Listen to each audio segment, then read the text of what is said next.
Going live, going live, going live, and we're live. Morning thoughts, morning thoughts, morning thoughts. Sean Cassell, shout out. Thank you for being the first one in. And Sean says, please hit the like button as you join the live. Shout out to the people going out to work this morning. Shout out to the people coming in from work this morning.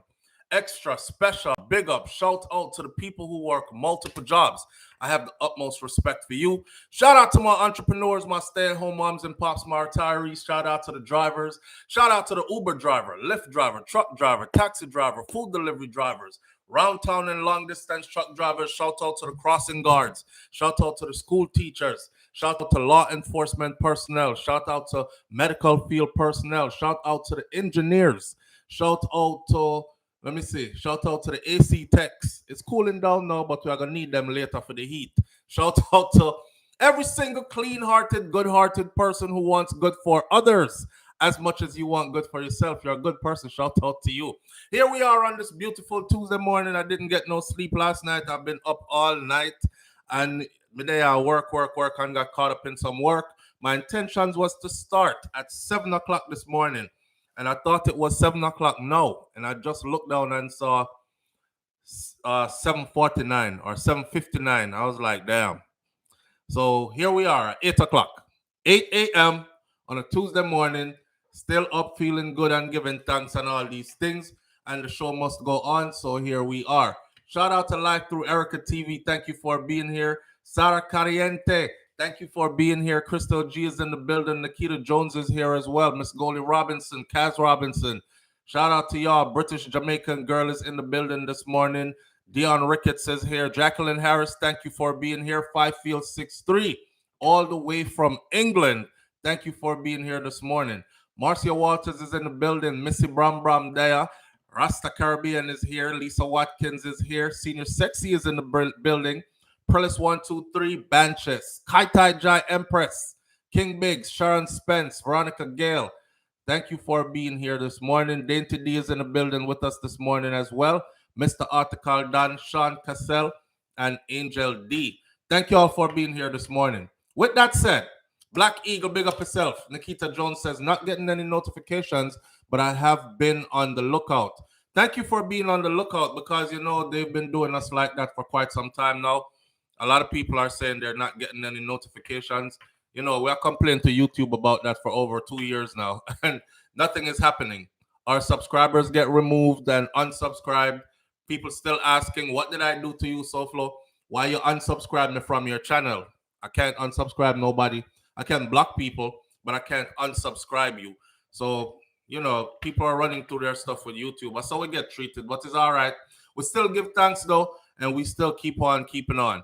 Wayne Core is in the building. Blessings and happiness to you and the family. All right. Now that you've seen me, I'm sleepy eyes them. I can put my to block these lights. For those of you who don't know, 2 eye surgeries not too long ago, right? So my eyes are healing up nice, as you can see, but I'm still sensitive to light. So especially these big old box lights that you see in these glasses right here. That's, you know, we use the light them to make you can see we good. But then I put these Blu-ray blockers on to keep those lights out, protect the eyes, right? Wayne Core says we need to create a platform. What kind of platform you talking about, Wayne? Haven't been here in a while. Bright ideas, Jones? Haven't been here in a while. Well, thank you for being here. Thank you for remembering us. We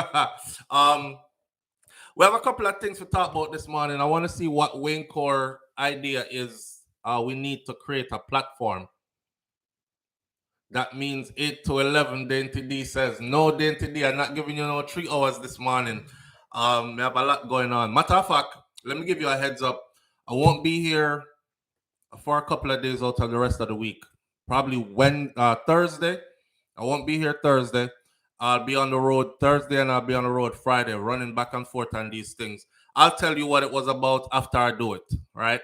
Now that I've realized that a lot of people are starting to find out where I live and all these things, I'm gonna like tell people when I'm going too far away from home and all these things, because as much as I don't tell people, like say, if I'm going to Jamaica, I don't broadcast it and say, I'm going to be in Jamaica, you know, and I'm going to be there for the next 2 weeks and stuff. It's the same thing when I'm leaving my home in Florida. I don't tell people when I'm leaving, because the Jamaican community is so small in the state of Florida that I remember when this platform had like 20,000 subscribers, 30,000 subscribers, nobody knew me. I used to be able to walk road, right? And only when I went to like a big city, I would hear one and two persons say, SouFLo, is that you? Or somebody will come up and say, your voice sounds very familiar, you look like that guy. You look like I watch him so him name. So I said, I look like him. I humor people.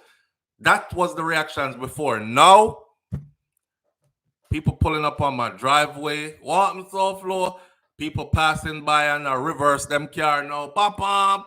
Because, I'm a regular person. I'm out there cutting grass and doing all these kind of things, maintaining the property, and them see me out there and them call out and they, oh, that's how him live.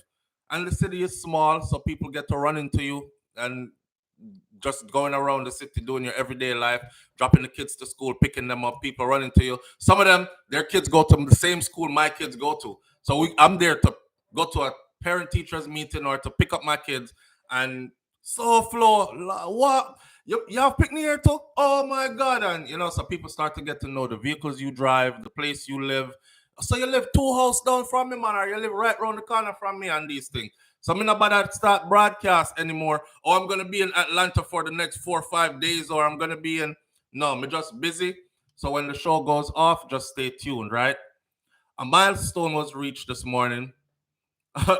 Vicky say you soon need security details. Boy, Vicky may have some serious security details around here.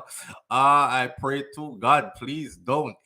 Me have to discharge my securities. But anyhow, a milestone was reached this morning. As a parent, I'm proud. Kat said, have me a laugh this morning. Kat says you are gonna start go wear mask, right? If you ever see me, and if you ever see all the efforts that I have put out over the years, I'm still get recognized. I put on some big hat. If I gotta go check the mailbox, right? Because the mailbox is all the way down the driveway, then put it way down to the street. So I go down to check my mailbox. I have on a Shakira beach hat. Put on some big hat with the brim like this big and drop down like this. Only can see my feet and all that. If me I cut grass, me out there and I had to cover up like this plus glasses and everything, still get recognized. I'm in the store in all kinds of outfits. And somebody come up and say, you can't hide, You can't hide. I said, damn. That was one of my best disguises too. And a man come up that day and say, you can't hide, You can't hide. Here, a woman said one day, she said, when I saw you first, I thought him, but him not so tall. I'm say, yes. She said, when I know it was you, when you opened your mouth and started talking, I pull out my phone. I go to your seat here. I should show me and for her phone. She said, I pull out my phone. I went to the video and I look and it's you. Same voice. That voice they can't hide. So I say, all right, me can't hide. But anyhow, me not out here, I do nothing bad to nobody, so I'm not too worried. But you know how the world stay already, so we have to take precautions, right? Right. But like I was saying, when the channel had like 10, 20,000 subscribers, I was able to hide, but I can't do it anymore. And the world has gotten smaller for me. So now it's like when one person used to recognize you, I can't go out the road now without at least somebody saying, SouFLo, what you do around here, so? So it go. I'm not cherishing any of it either. I wouldn't mind if I had stayed anonymous and just be able to do this right here. And then, that I wasn't looking for the recognize me when I'm out the road, please. I'm a very low-key kind of person. And I can't get used to it. I'm still one of them people that were, oh my God. If you call me name and I'm in Walmart shopping, thank you. Because at the fastest I left Walmart after you called me out. What? I'm like, down every aisle, pick up my shopping list. I'm out of here. I don't want nobody else recognize me. By the time I reach checkout, same thing again. Live on the air with SouFLo. Good morning. Hi, SouFLo. Good morning. Good morning, family. How are you doing this morning? I'm good, man. You might see a Jamaican number show up, but I'm calling from Canada. Shout out to our Canadian family, man. We have quite a few Yes, there as well. Manners and respect, sir. Talk to you now. what I want you to do, for me is SouFLo. At the end of your program, Mm-hmm. I want you to repeat the number for those solar light people back in Jamaica. Absolutely. I will. Matter of fact, I'm Yeah, gonna put it on the screen right now, so anybody else who wants it so I can get can, it. so I can get the number. All right, will do. Right now. All right, bless you. All right, manners, blessings. All right, listen. Permit me a second, please. This is Soninka Solar Lighting, and Soninka Solar Lighting is for all your solar lighting needs. They have people in Jamaica that is ready to get to you on the ground. They'll come out, they'll set it up for you, they'll show you how it works, and they'll give you your remote control. Mention SouFLoTV for a steep discount. That's the deal. Yeah, you don't have to wait upon GPS no more and all these things. I'm just, every time I go to Jamaica, I'm going around some dark place, and I don't mean dark as in character. I mean dark as in places that are still dark, like it's back in the 80s, 90s, up in the hills, rurals, and you have options now. Times have changed. You have to modernize yourself with the time, right? So no need to be bucking your toe in the darkness, or you're scared of rolling calf and gunman. You can put up your own light now, and it's Soninka Limited. So I'm gonna put their number in right now. Their email. Give me a second. Their email is SONKIA17 at gmail.com, and she answers ASAP. And her number is 1954 275. That's it in a slow motion. 9737 9737. Get in touch with her. I should have put all of that up together. I'll do it again later. That's the phone number. That's the email address, and it's Soninka Limited, solar lighting company. And they now also have roof panel, solar roof panels as well. Big and serious though. I saw a light bill for the Jamaica school system, and I saw the light bill, and I thought to myself, why isn't the Jamaican government actually running its government buildings off solar powering? But when we talk there, I can tell you one person off the bat that doesn't like that conversation, and that has to be JPS. Not saying that they have anything bad against me if I say something like that, but if you're empowering the people to go solar, which is taking money, that's like I sell patty for a living, and you walking around telling everybody, say, you don't need patty, you can't eat cocoa bread alone. Then people start listening to you. Me can't sell no more patty. My money gone down. It kind of, you see what I'm saying? It's gonna bring kind of a resentment. So neither here nor there. Let's get on with our show though. Pamputtae secures her UK visa. Not only did Pamputtae secure her UK visa, but Pamputtae actually details for us what happened, how she lost her US visa in the first place, and then after losing her US visa, she lost her UK visa behind that, and she went back multiple times to try to apply for it. Not to try, she did apply for it, and she was rejected multiple times. But God and time, and she now has her UK visa back. That means a lot of stuff. But we're gonna talk about that. A woman called off our wedding after finding out that her fiance was very experimental during his college days. You might have seen the video. It's going around on social media now. It's getting pretty popular. She find out, say, her fiance, they're not too far away from their marriage date. Them a plan wedding and everything, dress fit and all these things already. Bridesmaid, bride and grooms and what the man them call again? You know what I talk about. The man them and him friend, the man she and her friends. All that. All outfits are ready and all this. She finds out late that while he was in college, he was swishing and swinging and jumping on both sides of the fence, if you know what I mean. He had been with men before. Best man a one man is groomsman. Missy Brown. Yeah, Vicky. The best man a one man. That are your brethren. Your good brethren. And she found out that her soon-to-be husband was with men while he was in college not too long ago because they're a young couple. The question stands now is, are you marrying him still? If you meet a man, ladies, you fall in love with this man. Y'all been courting and dating for a while and doing all these things, even the things you're doing that you should not have been doing before marriage, them something there. Are you still going ahead with the marriage or are you calling it off? We are going to talk about that in a minute because I want y'all to keep the same energy for something else. All right. Tashana, Tashina Patterson and the 10-month-old Soraya Paulwell. This is Philip Paulwell's daughter and his baby mother.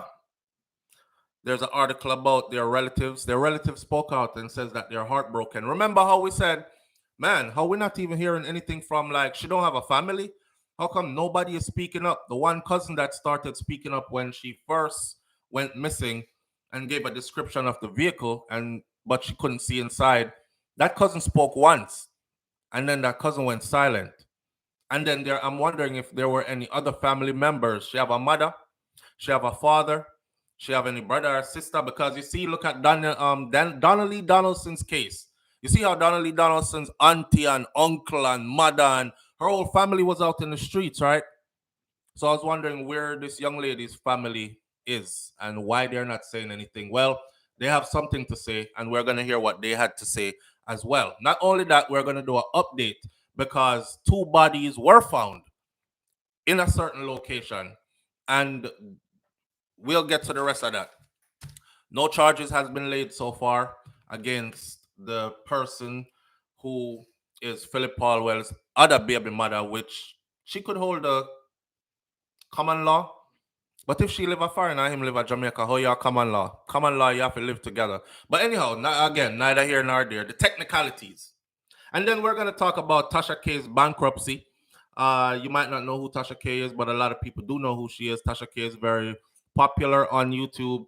One of the bigger platforms, has over 1 million and something subscribers on it.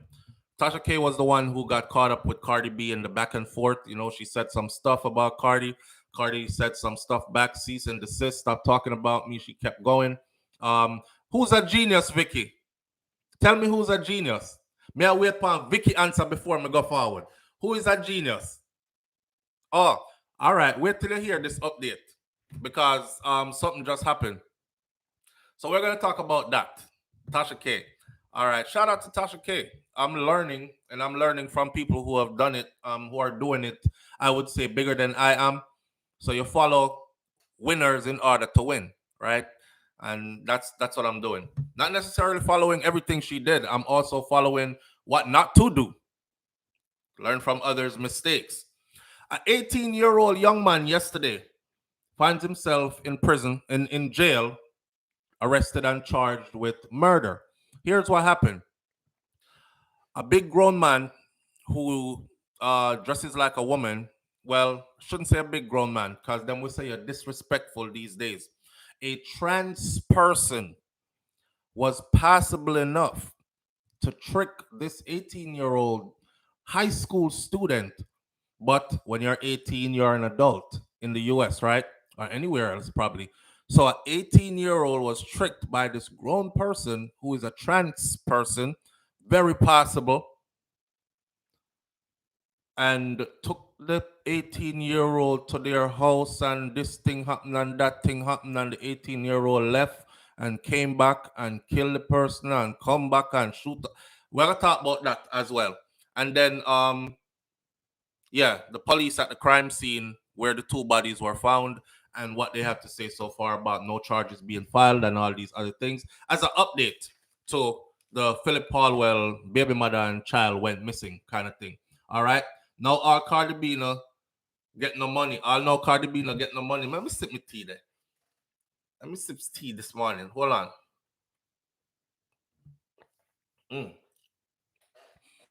I wonder if that will give me run belly. My boy, I never seen my tea froth up like that before. I left it in the pot last night. I'm just heat it up this morning and throw it in the cup, right? And I squeeze a fresh lime on top of the lime that was in there already. and then the thing just froth up at the top. So I don't know. I never see do like that. All right, so check it out. First we go get the bucket. Forget that. What's your name? Should do a piece on on the woman with the bucket. We'll get into all that. We don't want to be all over the place this morning. Pretty done do a piece, a piece about the bucket. Pretty done say, yo, you have to be a G if you turn up for a way up yesterday. You know? And I went back yesterday and I watched again and I was right. Alice did have a customer standing right in front of her when she was doing when she was wiping her ass and shitting in the bucket or pissing in the bucket. She did have a customer stand up right there, right in front of her, and you can see in the background, you can see the people that move back and forth in front of her. So she was doing it right in front of everybody. A woman said, "Miss, it's not no one-time thing you do. Because you have the roll of toilet paper put on there." That means a regular you do this thing on the bucket right behind you. Right? The bucket is right behind her. Like it's a regular. I don't know if she trouble with some kind of stomach something or something. Shout out to the crab people then. Anyway, big up to Pamputtae. You know, before I start Pamputtae's story, I used to have a crazy crush on Pamputtae, you know, when I got through my phases. My phase was this. Me used to want a bad girl. That's what I used to tell myself, you know, Beanie Man sing that song back in the day where Beanie said, I get a girl up the wickedest slam. Remember that? The kind of girl who know feel love up she man. And if you want to get the medal, you have to get a song from a real ghetto girl. So yes, so hear me now. I don't know, something about Pamputtae just appealed to me back in the day. I had a crazy crush on Pamputtae. I had a crazy crush on Lisa Hyper too, and Pamputtae. But we're talking about Pamputtae this morning, so we're talking about Pamputtae, right? Had a crazy crush on her. I just thought she was cute and neat and rude and my kind of rude. Though, like you can't push her around and them kind of something that my life is a woman stand up for themselves. But don't stand up too strong against me though. Because we don't want no conflict. But anyhow, this was long ago. Long time ago. Long time ago. Long time ago. All right.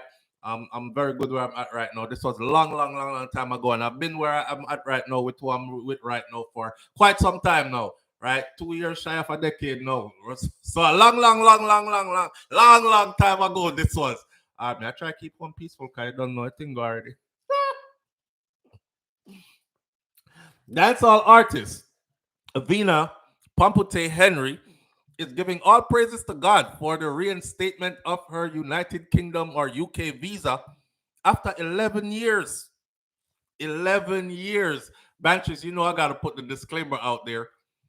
After 11 years, you know, Bounty Killer also got his visa back. So Bounty Killer and Pamputtae look like they're going to be in the UK at around the same time. Or maybe they now have, they can go now. Them can go now. And they can go make their money now in pounds. When an artist can't get their visa straight and they can't go overseas, it hurts their career. Because, you know, you're supposed to be out there doing shows, promoting, getting hot. The people them see you. You can't do that. They only have to rely on YouTube. And they have to rely on, I don't know, watching videos of you on YouTube or something like that, or listening to your music only. I will live in a very visual world where you have to drop the hot videos and you have to show up in person and do shows and concerts and interviews and these kind of things. So I'm happy for Bounty Killer. I'm happy for Pamputtae too. Speaking with the Gleaner, the single mother singer, she has a song called Single Mother. So that's why they said the single mother singer. But she also is a single mother. Anyways, the single mother singer expressed her joy following her announcement on Instagram. I'm feeling real good. It gives me the chance to do the things needed for my children, my family, and of course the community. May have good music out there. So I just need to get out there and share it to the world. An excited Pamputtae said, adding that her fans can expect the best of her when she makes her glorious return to the UK, describing it right now as a different kettle of fish. She's more matured now. Yeah, I don't know if y'all ever seen Pamputtae. One of the reasons why I actually liked her is because she's rough dancehall, hardcore dancehall.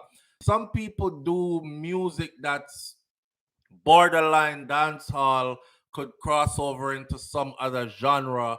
Uh, I believe in keeping the art form of dancehall music alive, and somebody have to keep it authentic, or else, years down the road from now, we're gonna be hearing compa and thinking it's dancehall, or we're gonna be hearing only other genres of music. And I admired that. I admired how raw she is with our dancehall, right? So even though if you ask me right now for name your three Pamputtae song back to back, I couldn't do it. So you see, I was infatuated with the person at first because of our physical attributes, and then also because of our roughness, kind of what she have when she DJ and thing. Go look her up. Think I lie me I tell. But anyhow, at the time, she said that my US work permit had expired. That was 11 years ago. My US work permit had expired, but a friend of mine put me on a flyer for an event that he was hosting, advertising that I was coming to the event to perform. I had no intentions of working. I was just going there to attend the event to show my support. You know, when you're on your visa and you're going through, that's one thing they ask you. I watch a lot of UK immigration, and I watch them interrogate people. There was a guy that had a big camera, and he had a guitar, and a big camera with him. And them asked him, so what's he coming to the UK to do? How long is he coming to stay? He said he was going to stay there for a month. They said, how are you going to support yourself for a month? He didn't have enough money on him. They looked him up right there in at the airport, look him up and find him YouTube and find out what he does, that he goes around filming in different locations and playing music in different locations, and then he monetizes these videos on his channel, and he also collects donations from people while he's performing. So the UK immigration officer said, unfortunately, we're not going to be able to let you in today. You can go home and try again, but you'll be on the first thing smoking back to the US.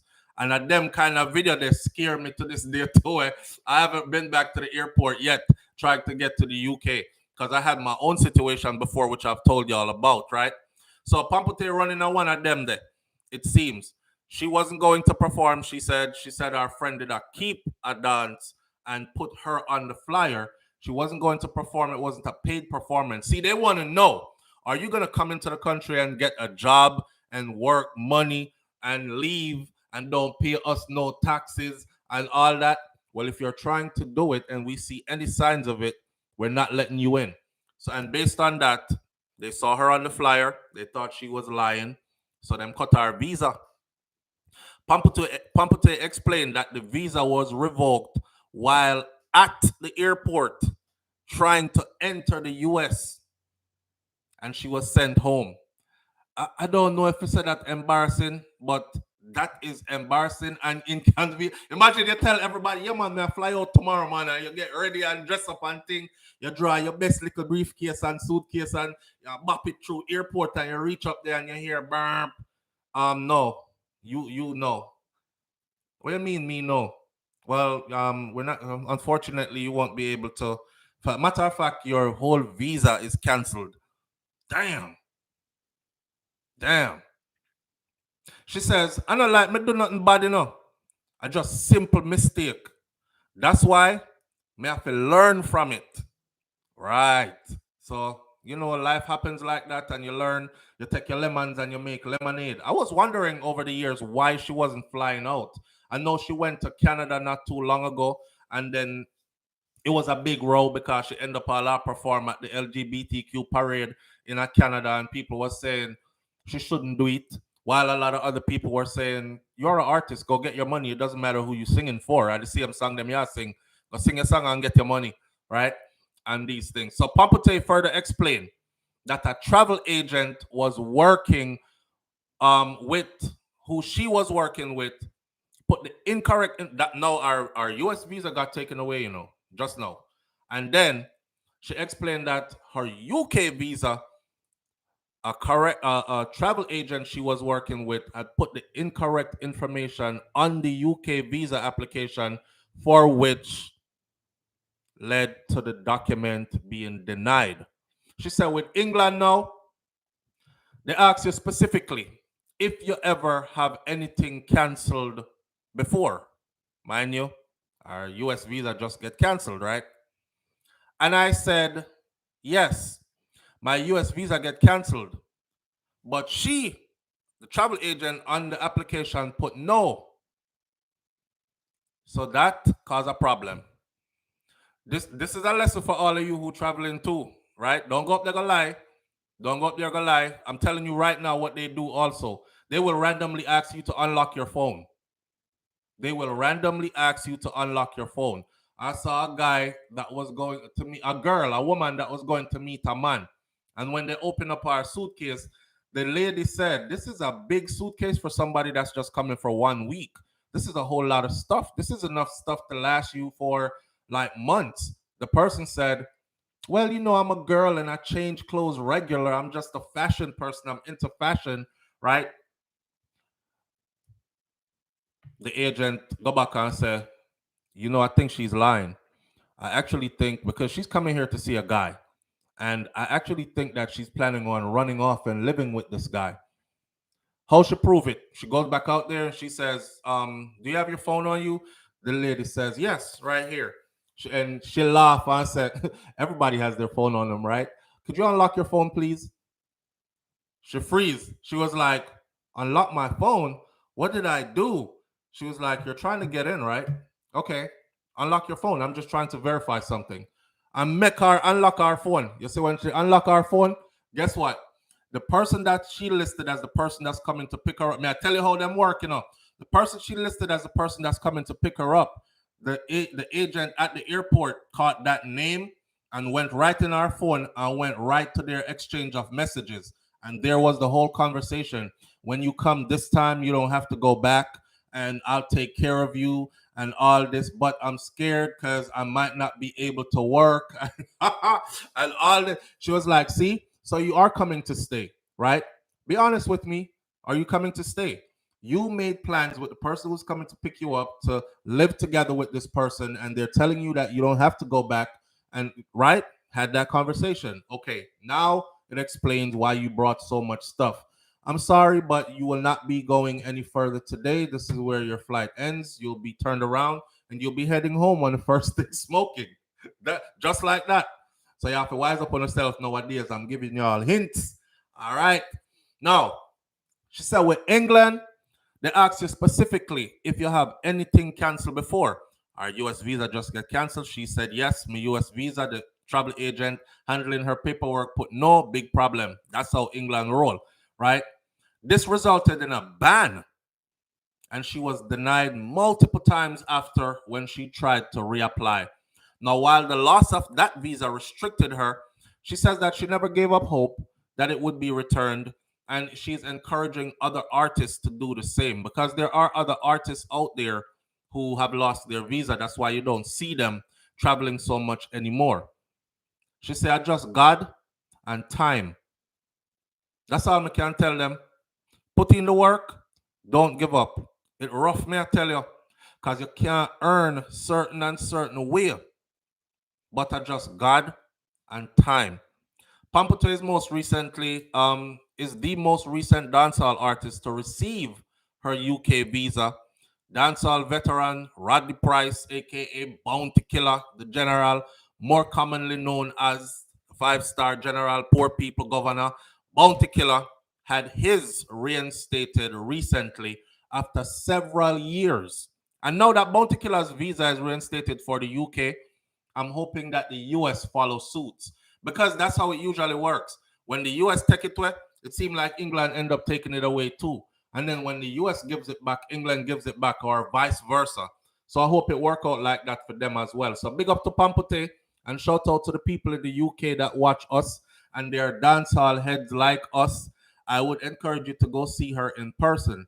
She surely has matured over the years. And, you know, if you're into authentic dancehall, that's a lick right there. That's it. I wish her all the best. I saw a lot of these cases with customs officers, says BM. CM, them make my sister call me. Vicky says, yeah, they make you call it from the airport, right? I see one person I come in and never have nobody to call. It was an African dude. Him didn't have anybody to call. He called a hotel. Him have a number for a hotel at the front desk. And he just thought that they weren't going to try the number. Well, then pull him out of the line. How are you going to maintain yourself? How long are you coming to stay for? That.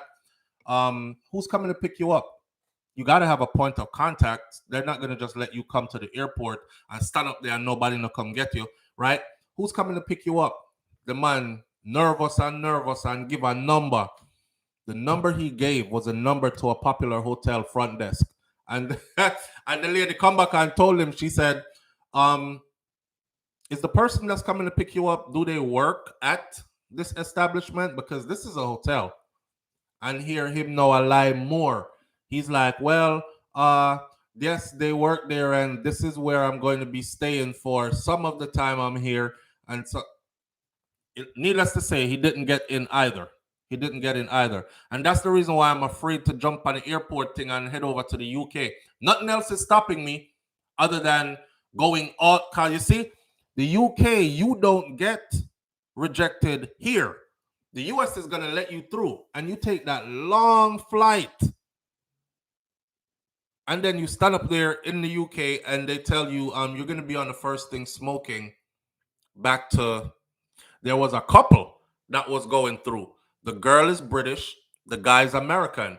The girl was in the US. She come to the US, she stayed with him for a while. Now she's taking him back to the UK. At the airport, of course, she's allowed to go through. Go on. This is where she live anyway. She a citizen. Him had to get back on the plane because they said, yeah, this shows a pattern and you guys look like you're about to elope, get married, start a family stuff. We fear that he might not be leaving once he gets in. I'm like, damn, how many things you got to do or clear in order to make it in? You know? And then pay for your immediate return flight. Them Audrey Wright, listen, that I know pay for it, them just throw you upon a plane that's heading back that way. I guess somebody has to pay for it because the seats have to be filled, right? But they paid for. But they throw you on a plane right away. And you're heading back on the first thing that's heading back to the US. So if you fly go all the way to England, if you stand up and take interrogation and get rejected and fly come all the way back to the US and not get in to the UK, I would be so bummed out. But you know, that was years ago. I was still in age years, late teenage years. That's 19, 18, 19, 20. That's when all my thing happened. So I don't think they'll hold it against me, but I'm still nervous, right? And I've one of the things they ask when you are coming in too is if you own any properties in the US, and I asked, I always ask questions. So I asked, why is that important? They said they were trying to establish something.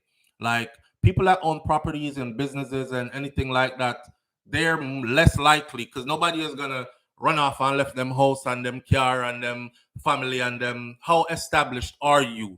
Do you have some grassroots put down in the US? That means more than likely you're coming back. If you're a young 27-year-old man with no attachments to nothing and nobody, you got children? He's like, no, I don't have any kids. Your fiance? No, I'm single and ready to mingle. And they laugh with the people, them, you know, single and ready to mingle. And not even know that they're asking him these for a reason. You have any kids? No kids. 27, no kids. Fiance? No, single and ready to mingle. How long are you gonna be staying here for? So then how long them head and start right like this? Yep, and how do you plan on supporting yourself? And then look at how much luggage you carry and everything. Them said, that boy plan to move. Come here. Come look, girl. Yeah, he look like type to run off and find somebody to get married to. And sir, you won't be going any further than this today. That hurt. That hurt. And you ain't refunding my ticket. You know, expensive the ticket them to go to England from Florida. You're not refunding my ticket or nothing. You're just gonna send me, just pack me back on the plane. Eh? A seat where I not even want neither. Probably put me in the back of the plane or down by which part there's something always a pop off of the plane first. I'll probably way in the back of the plane somewhere with people luggage. Yep, you're on the first thing smoking back. See ya. You can reapply again and try again. That's not Canada. And I'm never coming back. British Jamaican girl says, I can't receive you and your family, SouFLo, but you can't stay with me. I only have 2 bedrooms. Lord, we're gonna try it. We're gonna try it because it's on Shakira's bucket list, and you know anything that's on Fear list, we always end up doing anyways. So that's one of the things that's on her list. So we'll be there sometime soon. Out of the random though. Out of the random. Anyhow, enough of that. Lucky for those of us who are able to travel freely and don't have all these restrictions. Big up to Pamputtae. I know you're gonna make use of it. Probably come back from England and drop a big beamer because you know that's the standard. You tour England, you get back from the UK, you're dropping a big beamer, a big Mercedes Benz, or a big BMW, a pocket full of money now, and these kind of things. Build up the house bigger and all these things. Pay off tuition for college for the picnic them and all these things. So I wish her all the best. I love it. I love seeing it. At least you get to see Gatwick or Heathrow. I don't want to see Gatwick and Heathrow alone. I want to go through. Gatwick and Heathrow be looking so depressing. Well, it did when I was there. That place looked depressing as hell. As soon as you leave that airport there, all we did see a beer, cow and pasture and stuff. I'm like, God have mercy, the people them right. But not stay so enough. But as soon as I hit London, boy, I was like, oh, this is it. Oi, what you saying? This is it. All right. Let's roll off into some of these stories now. The first story I want to start out with is this young man. So let me make my disclaimer here. No calls will be coming in. Boy, Jamaica gone bad, you know, man. You know you can't keep up. As I open my phone, right, to try to go to what I had saved for us to discuss. Look here. You know what that? Another quadruple murder. Again, just come in. Another quadruple murder. But we're not going to discuss that this morning. I'll go get details on that and we can discuss it later. But damn it, man. This is like an everyday thing. Quadruple murder. Like the quadruple murder is trending. Anyhow, this is the young man. And I have a lesson to teach in this one as well. And I want the man them listen. Okay. This new phone, yeah. Let's see if it works with our device. I hate getting a new phone. That's why I didn't have my old phone till it crack up. So when you get a new phone, you have to go put all your stuff back in the new phone that didn't transfer over. And I hate change. But one thing in life that is sure and constant, never forget that, is change. The only thing in life that is sure and constant is change. So get used to change. I hate change, but get used to change. Watch this. Inga Baby 51 says, this is so frustrating. Hide from thief when you get home. Jones says, went to Spain from England 1 week later. No problem there also. Pussy Galore says, Wimbledon is on my bucket list. Karen Notice says, them not afraid to kill each other. Yeah, all right. This is not my material. To the crime scene to open fire. All right. This is the story about the high school 18-year-old and the man or the trans person that tricked the 18-year-old and what happened after. Times he left and then returned to the crime scene to open fire once again. Police say video from the neighborhood led them to the alleged killer, 18-year-old Orlando Perez, now held without bond. Investigators say Perez had gone home with the victim, 37-year-old Selena Reyes Hernandez, shortly after meeting her on the morning of May 31st. And in her basement apartment in Marquette Park, Perez learned Reyes Hernandez was transgender. The offender became very upset. He left the residence. He became more upset, and that's when he came back to the residence and then he brutally murdered the victim in this case. Prosecutors say Perez returned to the apartment a third time, again opening fire on the victim's lifeless body. Investigators able to track his alleged movements after gathering more than 24 videos. And police say this image on the victim's phone showed Perez in the residence, at his home where the apparent clothes he'd been wearing, and a gun, authorities say, with the same type of bullets used in the shooting. Shooting the victim multiple times, he left and then returned to the crime scene to open fire once again. Police say video from the neighborhood led them to the alleged killer, 18-year-old Orlando Perez, now held without bond.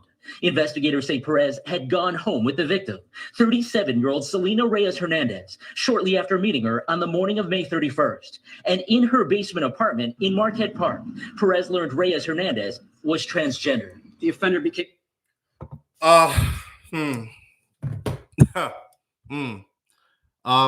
First of all, you play silly games, you win silly prizes. You play silly games, you win silly prizes. You know what I noticed? Walk with this story, right? What I noticed is he returned to that house 3 times. Well, he returned 2 more times. And the 2 more times he went back to the house, he went back there to shoot up the body more. That's what he went back there for. Remember, I know. This person is almost 40 years old. You're a grown-ass person. And you catfished a high schooler, a senior high schooler, 18 years old. You there telling yourself, oh, I got me a young fish on a hook, and I'm not going to disclose anything until we get in that basement. I don't know what happened in that basement, but I got stories for you. Hold on. Young man left. Young man came back, killed her. Killed the trans person. Left. Came back, shot the body up. Left. Came back, shot the body up some more. Left. This is a person that was angry. This is a person that was super angry and felt so offended in his spirit, he had to kill and re-kill you again. That's how bad, that's how mad he was. Hear this out, guys, especially for you men. That's, one of the things them that come with being with the one person you with is the peace of mind. The peace of mind and the comfort of knowing me can roll over any hours. And my wife, me telling you that before, my wife never says no, right? I could roll over any hours. Me can go get that any hours. 2 o'clock in the morning, 3, 7, 9, midday, anytime me ready, she ready to, right? All when she not ready, she make herself ready for me. Great woman. Some of y'all need to do that in your relationship because your man's starving. But that's a whole nother story. But the security that comes with it, right? I don't have to worry about my needs being met, and I don't have to worry about if. I wonder if it's a man. I wonder if I'm going to get tricked. I wonder if... Listen, it's dangerous out here these days. And shout out to their community, but I'm not talking about the good people over there who don't do this, but there are a lot of them that do this type of stuff right here. I'm watching an interview with one, and this one, I'm not going to call their name because they're actually famous. If you know who watched Wally Yankee content, will know who this is.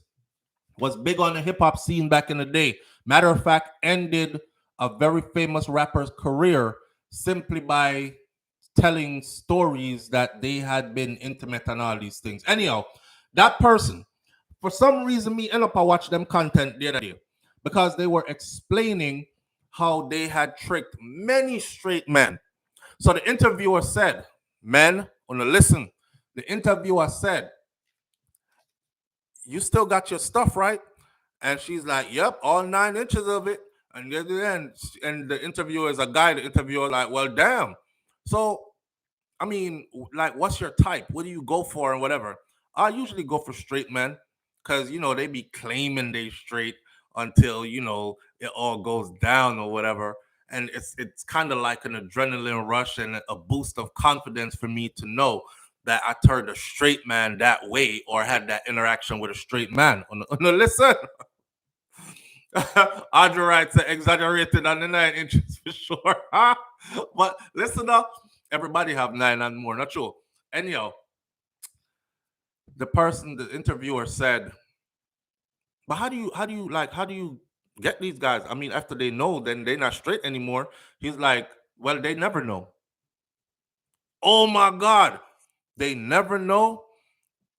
The person was like, no, they never know. And I know it's wrong. And it was back in the day, but I did it a lot, but back then, and blah, blah, blah. They never know. What you mean they never know? How did you do it? Here's a list of things. For one, I would never go to a hotel room. I would never go anywhere there's a bed.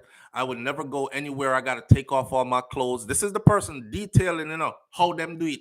I would never go anywhere I got to take off all my clothes. I would never go, yep, Dainty D, you know who it is. I would never go here, I never go there, never do this, never do that. One long list of stuff, right? Can't take off all your clothes, all that. I would make sure that it happens in a car, right? And everybody is down for that little bit of freakiness, some car sex, whatever. So it always works for me. And then in the car, ain't nobody got time to be completely undressing and all that. So I don't have to worry about taking all my stuff off. This is how them plan it, Them plan it. You as a man that they are talking about, yeah, we're about to get some. Let me go get a nice hotel room for us, and so we could, do our thing in the hotel room. It's like, no, I don't want to go to no hotel room. I don't trust you. I don't want to be in a closed, locked-in space with a man that I don't really know like that. And they will try, but I'll make sure that we never get there. First, hand and mouth action. This is the person talking. The person said first, this is how they do it. First is hand and mouth action. And my mouth real good. And straight men love that. They love when a pretty face just goes down. So may I listen to this now? I'm like, okay. So first thing them do, I slap some headers upon you. Pause. A straight man, you end up do that to a straight man. And then the straight man realizes that you have what he has, he's probably going to want to kill you. He's probably going to want to kill you, right? I mean, we're talking about deception here. We're talking about something that is totally wrong. That goes against the moral fiber and fabric of a lot of people. To each their own, but you got to understand that some people don't roll like this. I don't want my dick in a man's mouth. So you trick me into that, and then now I'm looking at my shit in your mouth, and you swinging around there bigger than me with two big old balls. Nah, but that's how they did it, right? First hand and mouth, and then the person said, after the hand and mouth, I get it good and ready, and I just jump on it.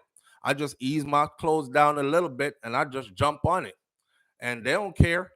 One thing I could tell you about most of these men, they don't give a damn. They don't care what hole it goes into, as long as it goes into a hole. So enough on out here probably getting sloppy toppies and ride off and don't even know say it's a man just ride you off, so. Eh? Y'all be careful out here. Y'all be careful, especially the guys who like to go party, get drunk, one night stand, that kind of stuff.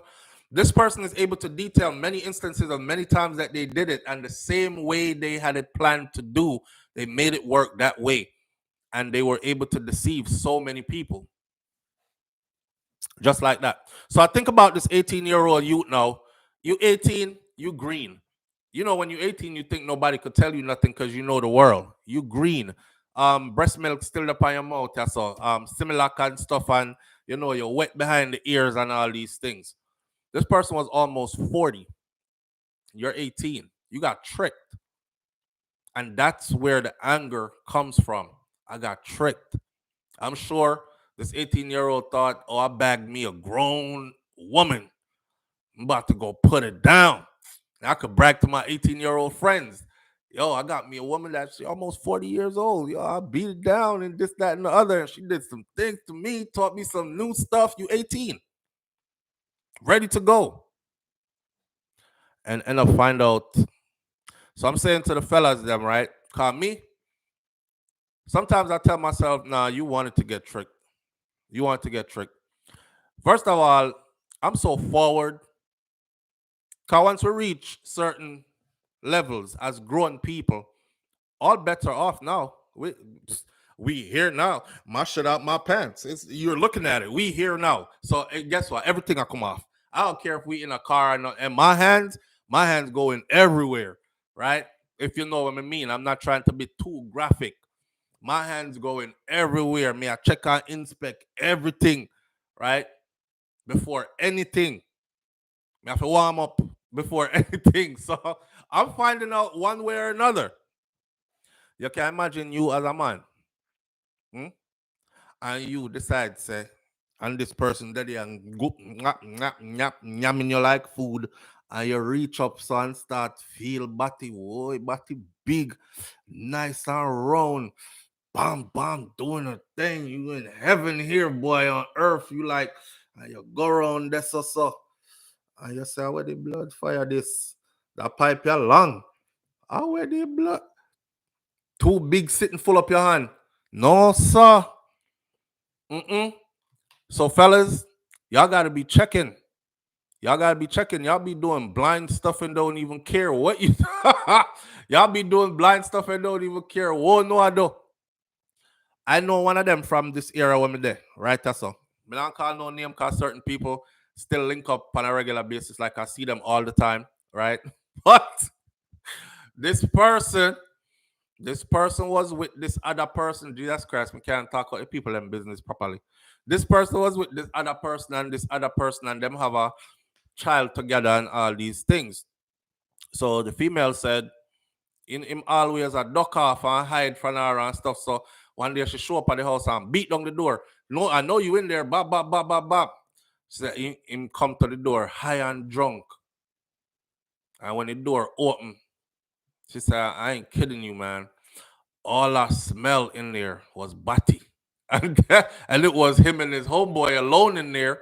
And I thought, this ain't regular ninja smell, like underarm smell, a bag of man in the place. Some people hygiene not too good smell. This was body smell, right? That's what she said. She said this was like body smell. And she left, and it always bothered her. Well, she have a cousin, and the cousin is very flamboyant and known as being that. So all this time, the cousin never tell her until she and her baby father break up. And she and her baby father break up because the cousin tell her, she told us that she was livid, but she knew it all along. She was just in denial. And when the cousin was telling her, she was like, I'm glad you and him not together no more, because he he not he not who you think he is. He's into people like me. And she was like, no, he's not. That's my baby father. And my gal is too. He's not into. You know how I know? The person say, you know how I know? How you know? Because me and him, oh my God. Me and him. And them set him up and watch him. And that's how she got her confirmation. Is a brother where that's why I'm talking to you guys this morning about this. Is a brother that love live on the edge. You see, when him go out and drink, him get super drunk. When him go out and drink, is a man who get super drunk and lose him bearings. Is a man where burn a whole heap of weed, drink a whole heap of alcohol till him don't know which part him there. Is the kind of person where have to leave the party and go lay down in the car with all the window them down and the room and spin on them kind of something there. And anybody in the party, any girl in the party where says she want to go with him, she's going with him. And they be out there in the parking lot doing stuff and these kind of stuff. We don't know wildlife already. Wildlife. That's the kind of life that brother there was living. And him got caught. And I think he got caught and then didn't care. And then just kept on doing it. Honestly. Because I never see him as that. And when me tell you say it was a girl is for real, a girl is for real. Like whole heap of girl. Parents have money, nice car, all these things. The things that catch young gal. All the trappings that catch young gal. I would tell more about the story to bring the point home, but I can't. And I'm realizing I can't because I'm around those I'm around those people still. I see them all the time still. And them know them own story. So they're gonna be like, I mean that talk about SouFLo, why you doing me like that? But I'm not mentioning no names. This person had luxury, okay? parents not together no more, but both parents own beautiful houses. And him used to walk around and tell the girl, them say, brand new car on big rims and these things. Used to walk around and tell the girl, them say, I got 2 houses, you know what I'm saying? This job right here, this is just my little side hustle, just to make it look legal. But I get that street money for real, for real. And we go duck you off in one of my houses and carry them go at this house and that the house and that the house. And she, in particular, the baby mother, was a friend of mine. The baby, and I told her too, I said, you got caught, girl. You got caught. Because the one told her, I have 2 houses and all this. She was like, yes, I got one. And he a real hustler. He got money and all this. I never forget. It was another person we worked with that said, what's his name? Tell me his full name. If you tell me his full name, I'll tell you if he actually owns those houses or not. And it's true. For our investigation, she find out, say, his mother, she work a lot. She's not home all the time. People will take care of people and never there them yard. Yeah, the living kind of work them and never there them yard. And father, a businessman and travel, and also wasn't at home all the time like that too. They would both his parents have 2 houses, would leave on extended vacation or extended business rather, out for work and whatever. So he had both houses to play from, and you can tell a girl them spend the night, tell them say a theme place, all these things, and end up getting caught. And that's so she breathed for him because she was trying to find somebody with some money to breathe for, and she get catch. I'm gonna tell her, so she get catch, but the worst part is she not only get catch by that trick there. She look like she get catch with her by having baby for a booty man. So it backfired. It backfired. She got a baby for a booty man. But be careful out there, fellas. I feel bad for the little 18-year-old youth. And I think that some leniency should be, because the judge is going to say, well, you could have left. You left. You were deceived, but you left. You see, when him left and come back, and then go in and come back again, and come back, come shoot up the body again, and all these, it shows anger and all that, but they're going to say that that's not self-defense or anything. If the person had held you down, or after you find out that them is not who you thought they were, and you were trying to leave and they wouldn't let you leave, and a scuffle ensued and you end up kill them, that's a different story. But when you get caught like that and then you're left, but you're angry, so angry, because this person probably done topped you off, done squeeze up the puppy and everything. We're gonna use cargo term, squeeze up the puppy and everything like that. Jano. So you leave thinking, a man did that squeeze me up, so it wasn't a woman, it was a man that squeezed me up like that. Oh, I got kill something. And you go back over there and kill it, they're gonna call it premeditated. Veronica Gale, you're absolutely right. Yeah, a man did that juggle balls and squeeze up your puppy. That's ja. Them thing that will make people hurt people, yeah, man. Just like the one that we saw in the video in Jamaica, down there, a rubber and suntan lotion and rub up skin on the river.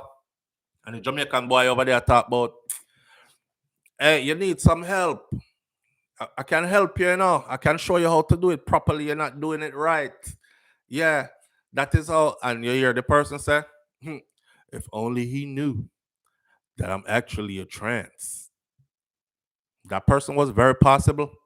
That person that did look like one red girl or one light skinned foreigner was sit down there in a one pretty bathing suit, honestly. That's why I'm gonna look upon people, not even upon social media. I'm not looking at nobody going, damn, that's a nice ass. Ooh, she fine. Nope, I'm looking in my house and that's it. Cause only one me can vouch for. The rest of them, I don't know. I mean, don't want nobody catch me like that. Cause just so it go. Cause you don't know nowadays. You just don't know. Him losing mind several times. Yes, he did. And I hope they have some leniency upon him when his sentencing time comes.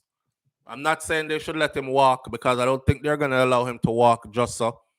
Prison need people. So they'll find a reason to put you in there even when it's self-defense. But I think him deserves some leniency. Because that happened to me. Who's to tell? I probably would act the same way. I'll do it. Probably will make sure the murder go on from stage one, so I don't have to go back there so again. But to show you how enraged he was, he went back multiple times, only to shoot up the body. Mm. He's going to stay in jail because of him returning numerous times. Yeah, identity. So message and warning to the man them. They're out here. They're fishing for you. Don't get caught. Check. Back in the day when me I grew up, them used to say, check the neck. Check the neck don't work no more, my friend. Check. Check. Checking at the engine. Don't check the neck. You can't check the neck again. You have to check down in at the engine. And even then, you can still get caught. Y'all grown. You grown. You know. Even then, you can still get caught. Because guess what? When them take off that something there, and them fashion a thing out tight, right?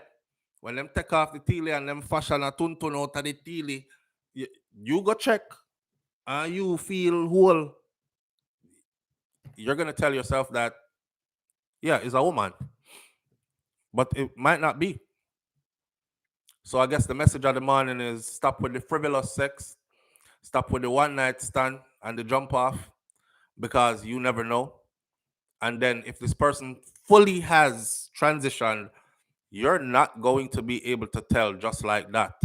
You're going to need to see some old family pictures, birth certificate original, and I want to hear your family talk about you when you did that grow up on these things. You can't do all that from a one night stand. You just hurry up to jump in. Be careful when not jumping up. Right. Cal Robinson says, as Trump would say, grab him by the. But I'm telling you, stop. The man that must scrap the apple. Oi. All right. Watch me. Let's talk about this one here. Tahsa K bankruptcy. I want to get into Tahsa K's bankruptcy. So, Vicky said Tahsa K is smart, right? Because no, Cardi B hasn't gotten $1. All right. I don't know if y'all know it. Cardi B took Tahsa K to court, a defamation lawsuit. She won millions of dollars on that defamation lawsuit. Tahsa K filed bankruptcy. Bankruptcy, Chapter 11, is supposed to protect your assets, and you could write off certain debts under the bankruptcy. That way you don't have to pay them, right? Well, Cardi B says, nope, not so fast. Matter of fact, when Cardi B says we won, Tahsa K said, I ain't got it. I ain't got it.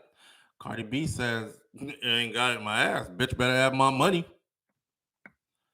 YouTuber who defamed Cardi B, she cannot dodge most of the $4 million judgment through this bankruptcy. An order in federal court means that Tahsa K will still owe Cardi B more than $3.4 million even after she exits bankruptcy. 2 years after Cardi B won a nearly $4 million defamation verdict against a YouTuber whose name is Tahsa K over her salacious lies about drug use, STDs, and prostitution, a federal judge has ruled that the gossip blogger cannot avoid paying most of the judgment through this Chapter 11 that she has filed. Tahsa K, who filed for bankruptcy in May, she made a petition that said that she had less than $60,000 in assets. She will not be able to discharge the $3.4 million that was owed to Cardi B through the Chapter 11 process. Judge Scott M.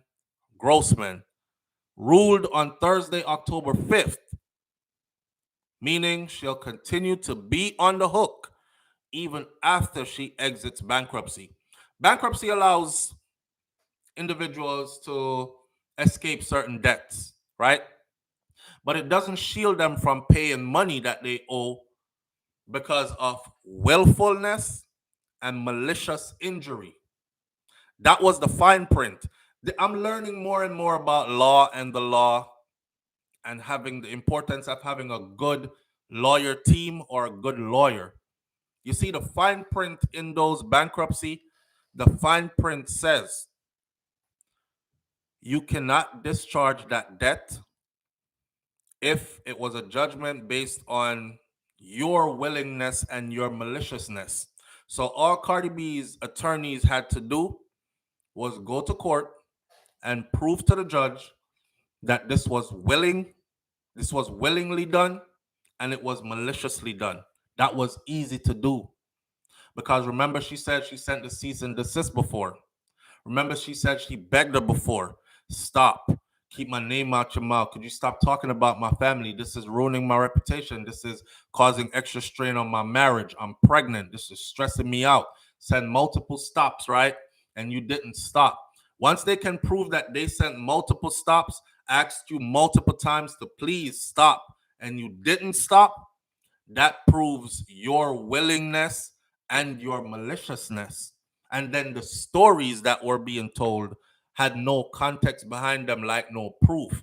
There was no way for Tahsa K to go to court and say, well, I said to the audience that she was dancing on a stripper pole and she used to put bottles up in her coochie.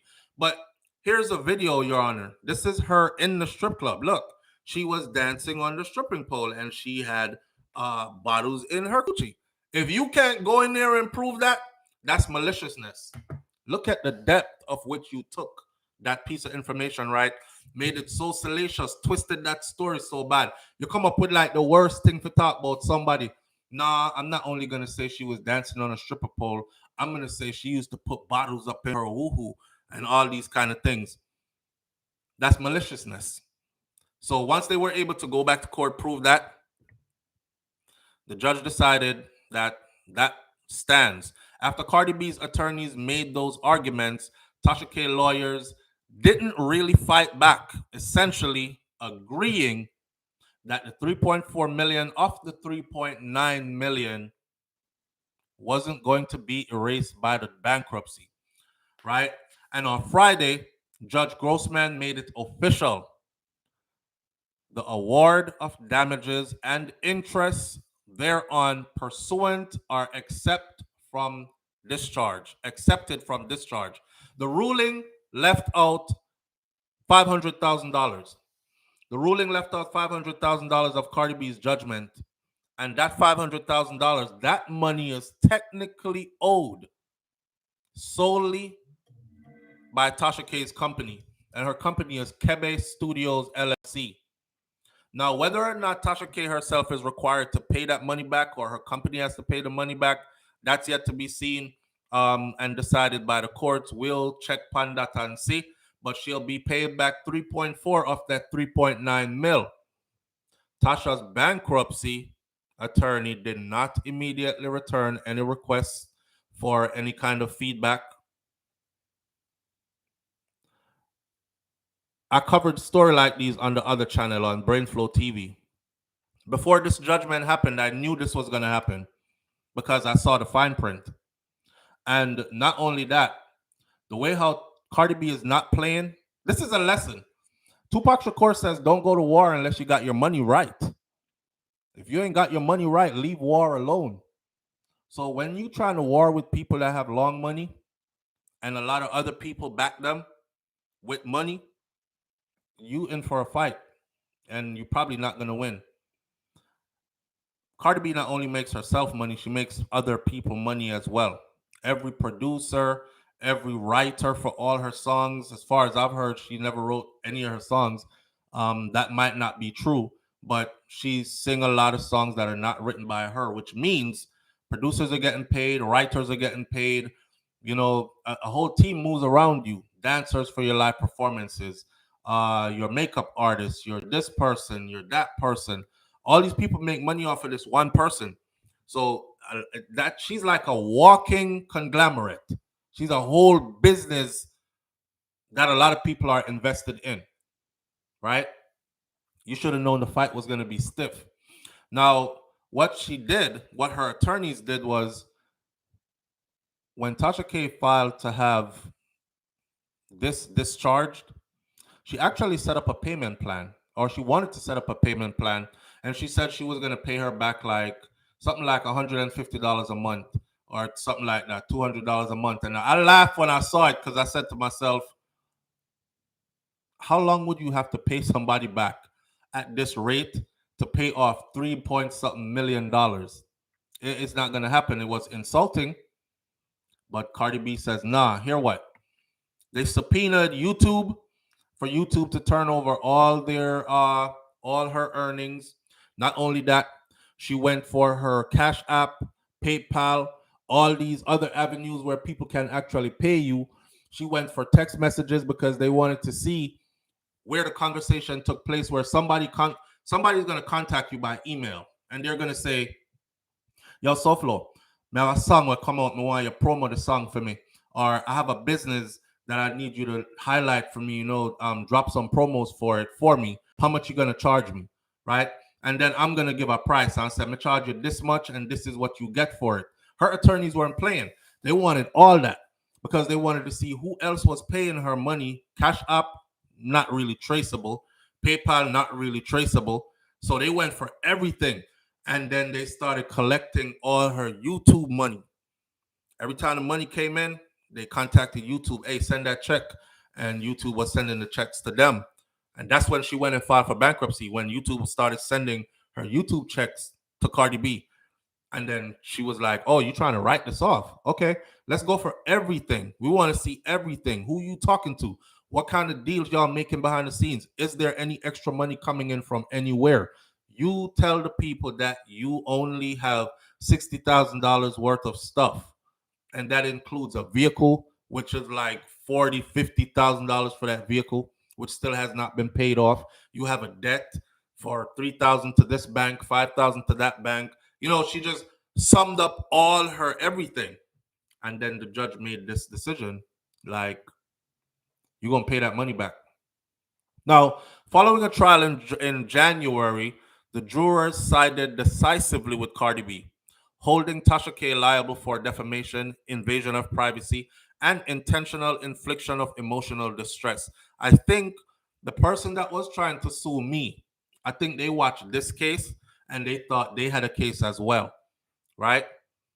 They ordered her and her company to pay $2.5 million in damages, plus another $1.3 million in legal fees that were incurred by Cardi B. So you can imagine somebody gets top-notch lawyers to sue you, and then you end up having to foot the bill for these top-notch lawyers that this person used to sue you.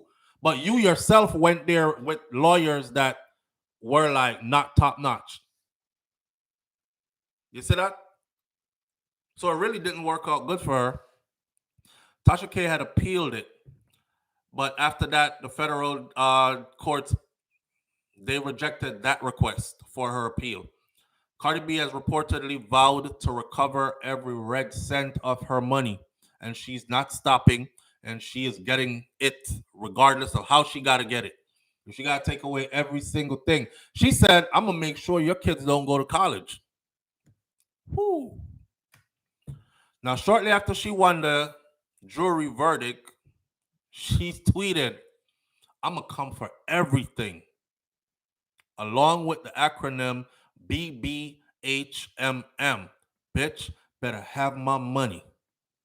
And her lawyer spent months legally pursuing the money, just the money, including garnishing Tahsa K's YouTube monetization accounts. But in May, Tahsa K said that there was barely any money for Cardi B to take. And in her bankruptcy petition, she listed just $58,595 as her total assets to her name, the vast majority of which came from a truck that tied as collateral to an unpaid auto loan. She listed only $11,750 in other properties, including 2 Louis Vuitton purses and $95 in actual cash money that was left in her account.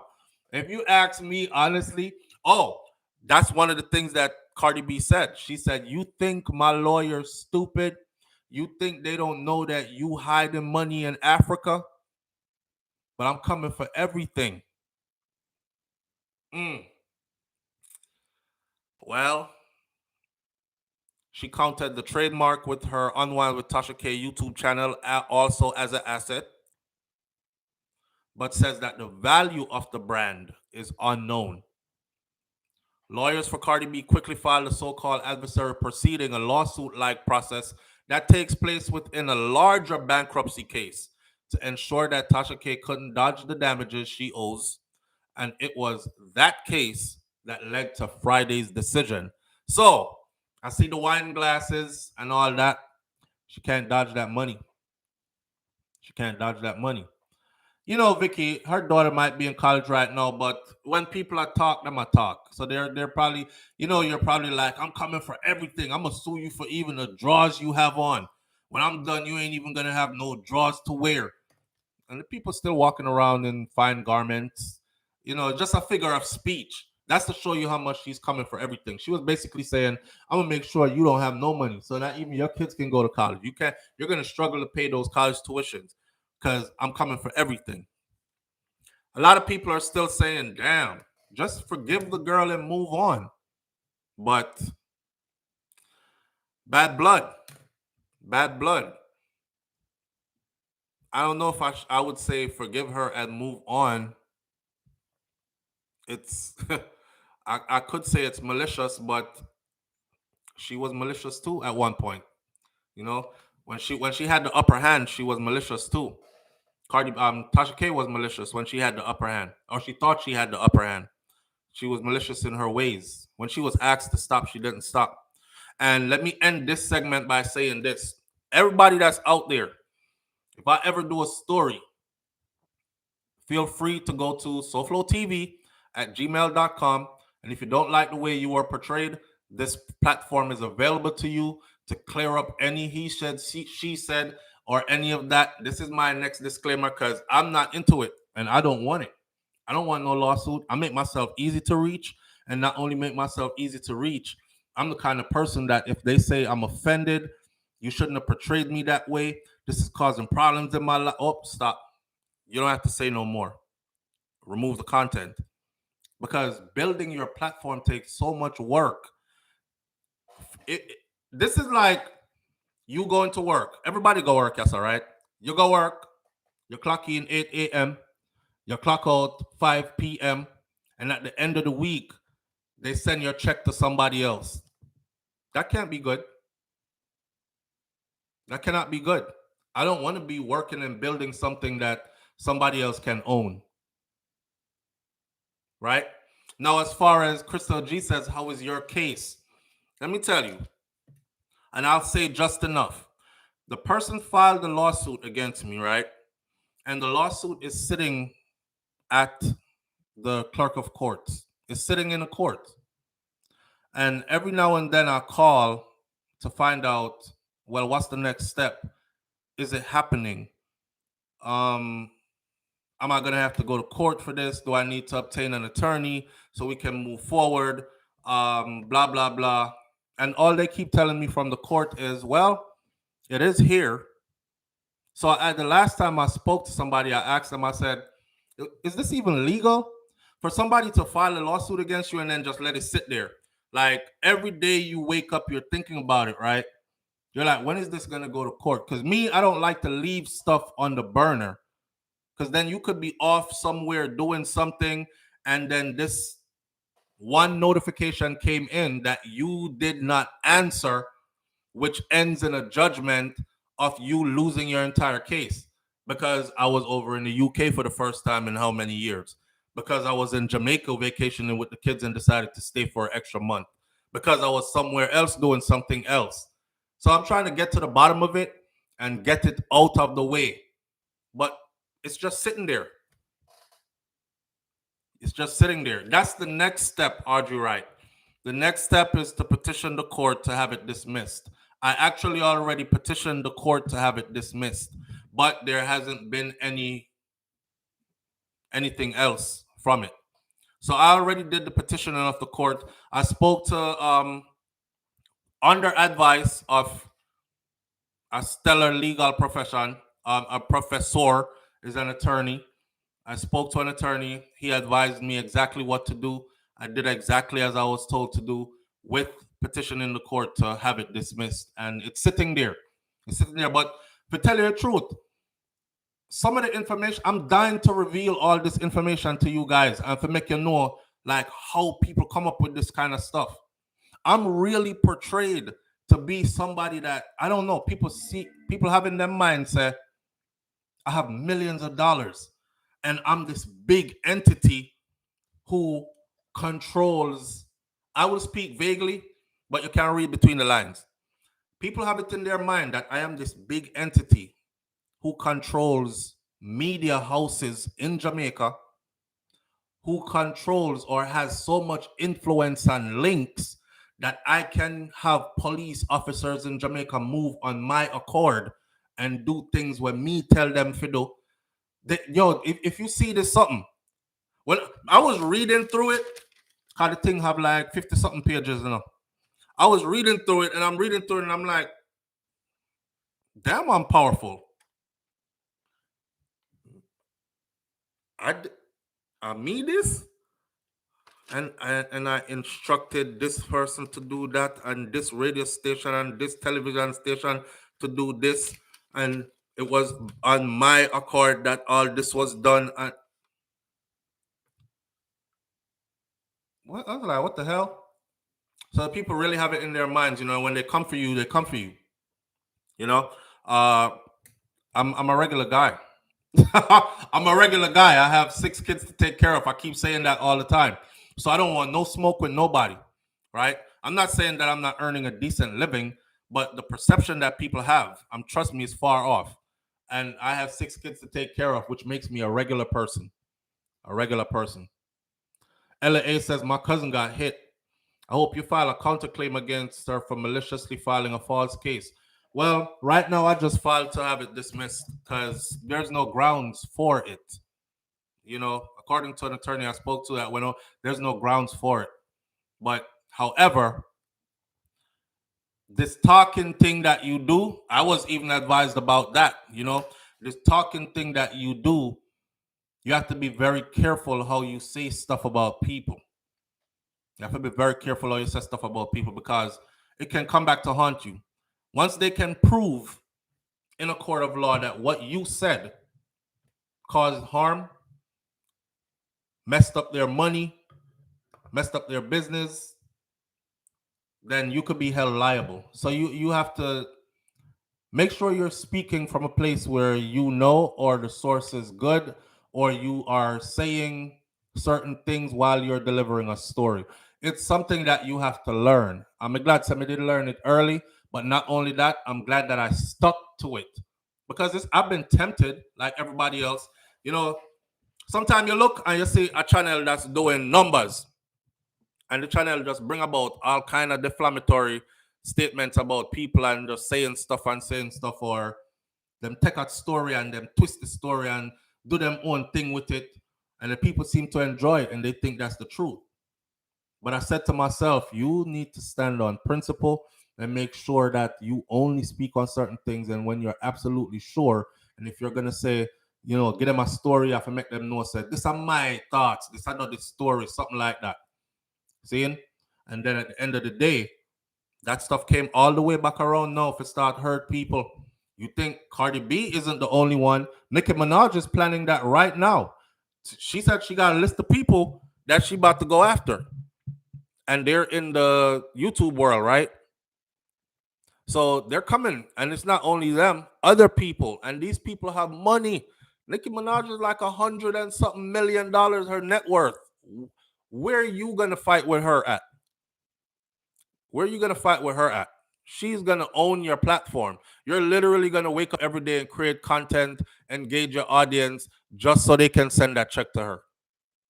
So you have to be careful what you're doing out here. It's not all it's cracked up to be.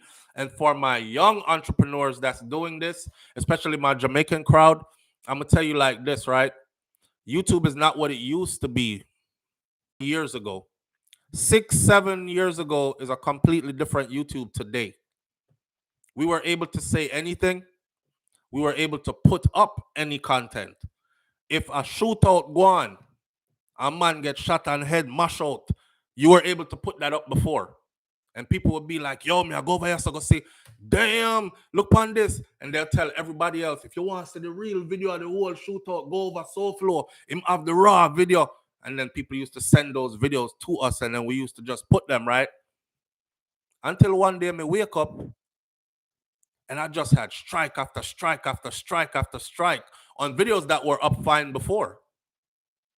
And then, of course, it says YouTube is trying to clean up its content because, you know, they're working towards being able to have more people on their platform that can work with corporate entities. Corporate entities ain't really looking to put their backing. Nike, you name any of the big brands, Gatorade, you name any of the big brands, Reebok, whoever, they're not looking to put their brand next to a video or on a video that has gunshot going through somebody's head and people head mash out and people dying, gasping for their last breath and all that. So they started actually like striking people, and they started telling us, the content creators, you're going to be responsible now for your comment section as well. I said, damn. So if somebody comes over here and just say any off the wall stuff about a certain group of people, I could be held reliable. I could not reliable. I could be held liable for that. That's why you hear me always. I say the opinions of the audience is not necessarily the opinion of me. Live on the air with SouFLo. Good morning.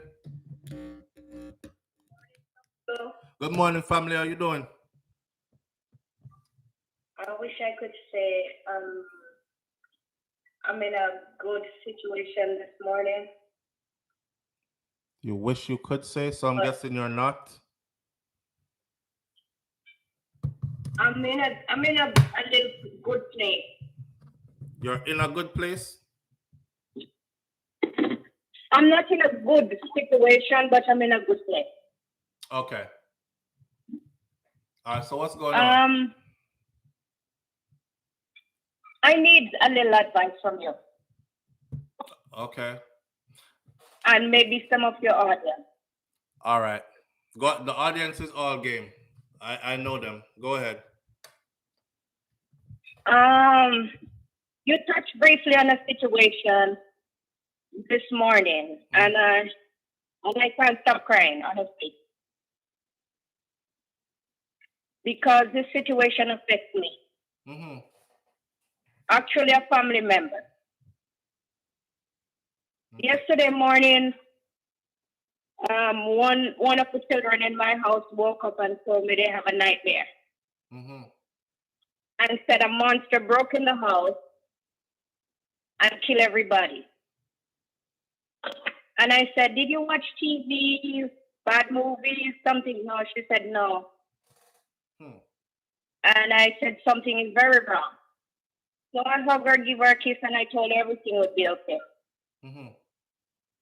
You know, this morning, I woke up and a triple murder in Trelawney. It's her family member.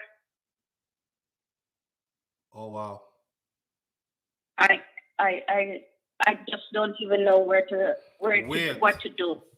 The child In Jamaica. No, I said wait. The child told you that a monster break in the house and kill everybody. Yeah. Oh, wow. And you woke up to that. That's yesterday she told me that. Right.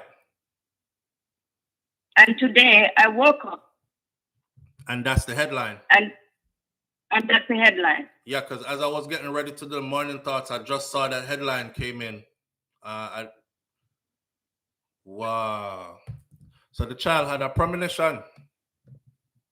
She said, she said, I have nightmares and I have sleepless nights.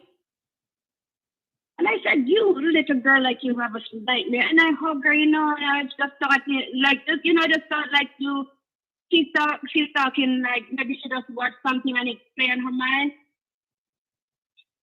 Yeah. No. So what you this is what I think. I think that's something deeper with that child. Like that child, that was a premonition. That was a premonition. You know every summer that's where she wanna be? With them. with them. Oh my God. She just want to be there because she has so many cousins. Mm-hmm. And I said, why you want to be there? I can play with them. He said, when I'm here, I cannot play with anybody. How old is she? 8 years old. Mm. You know, I cannot tell her. It's her family. I cannot say anything at the moment. I don't want to tell her. Damn. And this is somewhere that she likes to be. That's where she want to be every summer. She just got back from there in August. I would have listened more to that child when that child talking up. And you know what? When she told me that yesterday, I just became a little more agitated about it. Mm-hmm. But whenever she goes, I call her grandma and I said, I hope the family not involved in anything, no rape of people around here, no molested, nothing. And the grandma said, no, she play with her cousin. Wow. So I'm in my car. I parked on the side and I'm crying. Because you know what? The hurtful part about it, You don't even I'm know how to heading tell down her. in a few days. Was heading down in a few days. Mm-hmm. And she said, I'm shopping for every little cousin of mine and everybody so that you can have something from me. My suitcase is already packed.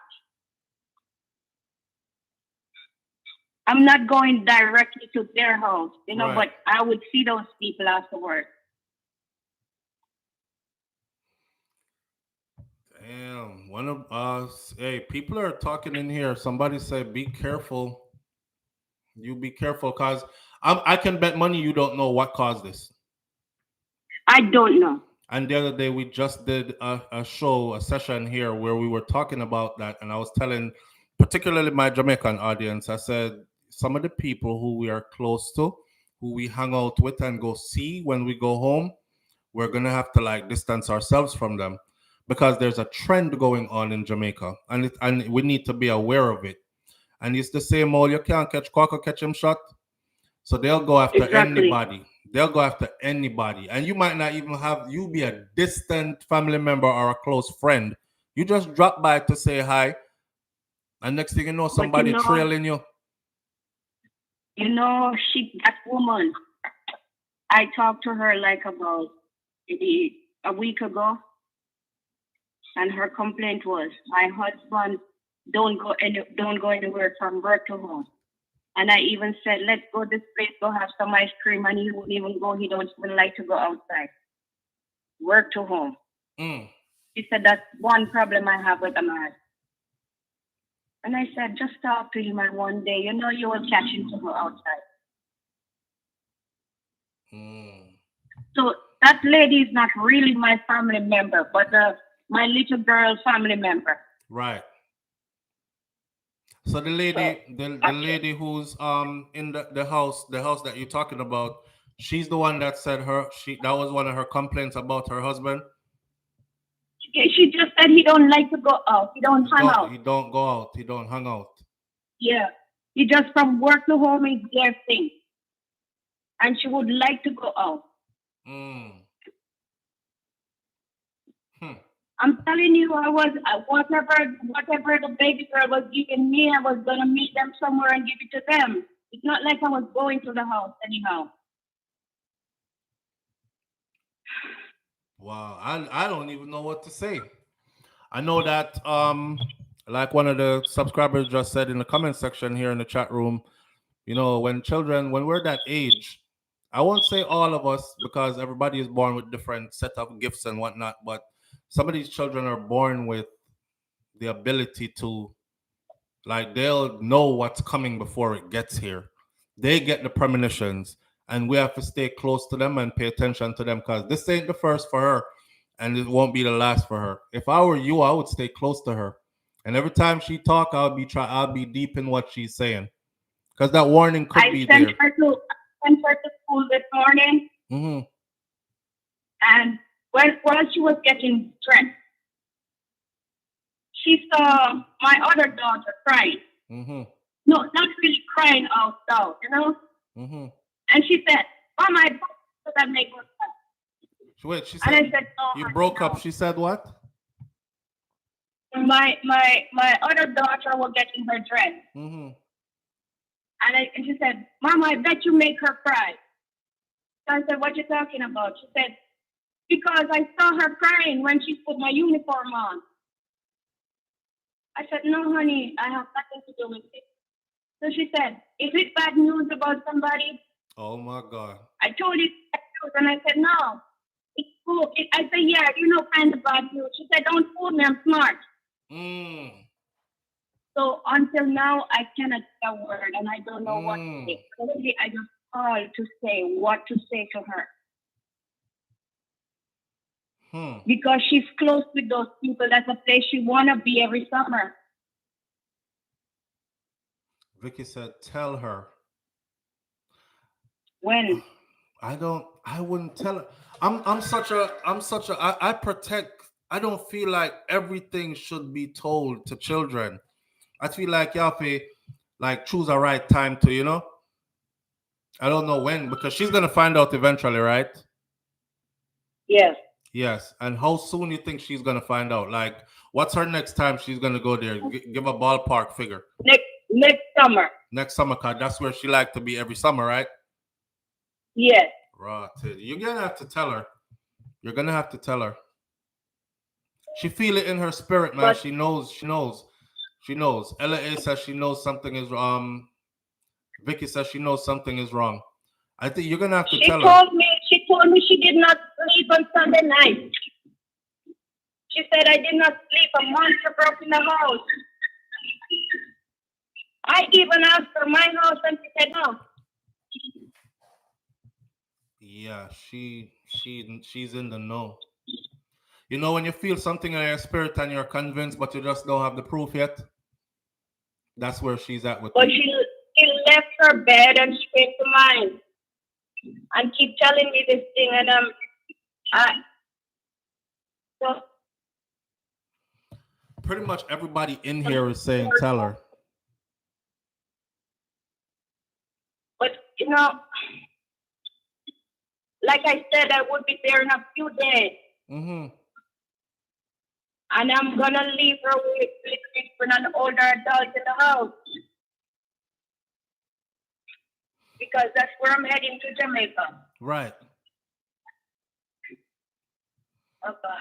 Now when you go there, watch your moves.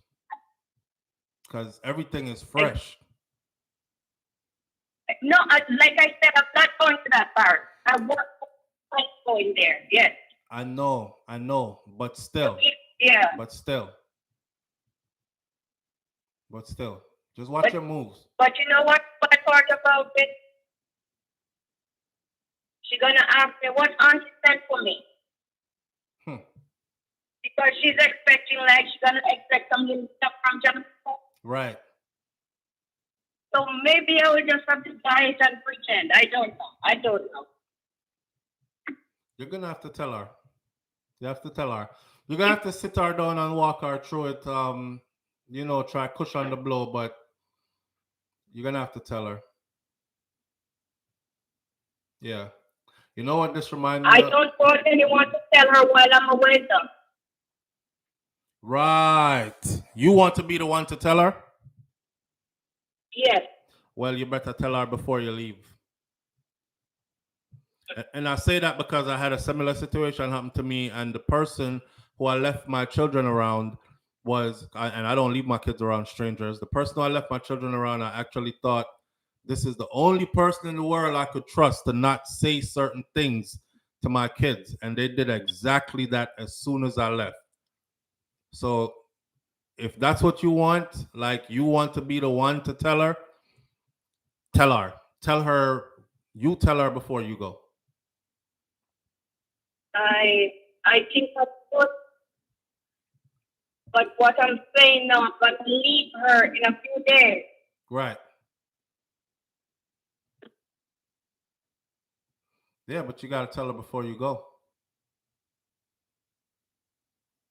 You have to tell her before you go.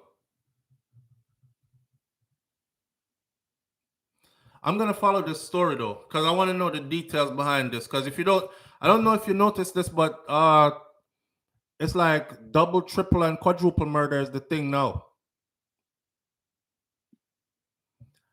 My condolences That's to what you, I'm my friend. Yeah. All I can do is send out condolences. But as far as the little girl goes, you break it to her, because you and her could process it together. So you and your audience in your prayers. We will. All right. All right. Thank you so much for listening. All right, my friend. Have a good one, okay? Regardless. Yeah. All right. Yeah. Why? Yes, so let me tell people, say, you must give thanks for life, because we're so fragile, we don't even know it. You wake up every day like you're so tough, like you have forever. Like, oh, it's just another day. It's gonna be like this forever. I'm just here. This could be snatched away from you in the blink of an eye. I think that little girl is able to see things. I think that little girl is able to see things into, like, it's called premonitions. She gets premonitions.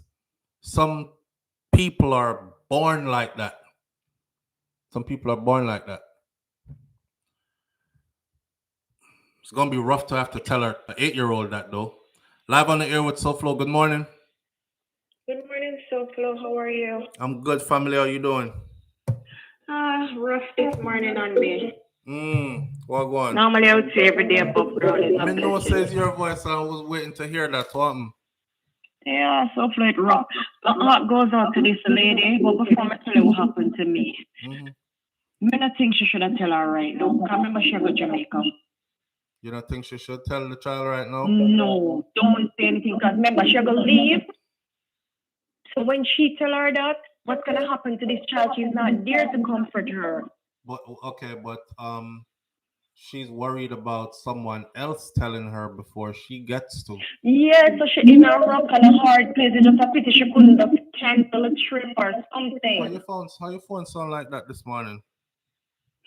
Oh, my son. No, whole heap of feedback in our back. I don't know if you have we on Bluetooth or speaker. Or... No, I have it on pause.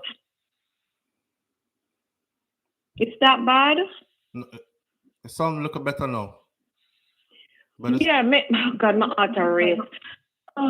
Yeah, you get... I know. I just feel like the boy. Because mentally, it's a mess with the little baby, you know.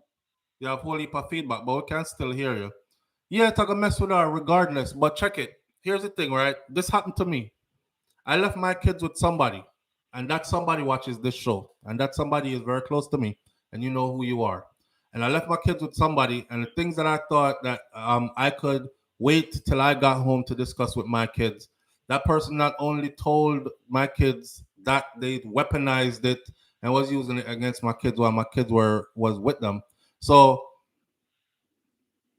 speaking from experience, yes, people damn devious. They'll look at you and say, all right, man, me not tell her, me wait till you come back so you can tell her as soon as you leave. That's exactly what them do. It's like they can't hold themselves. You know, the only suggestion I could think, like, because of this happened, maybe she could have talked to the airline and she could have put off the trip. Tell a little girl, be there for her. Spend some time with her to go through like the grieving process. Yes.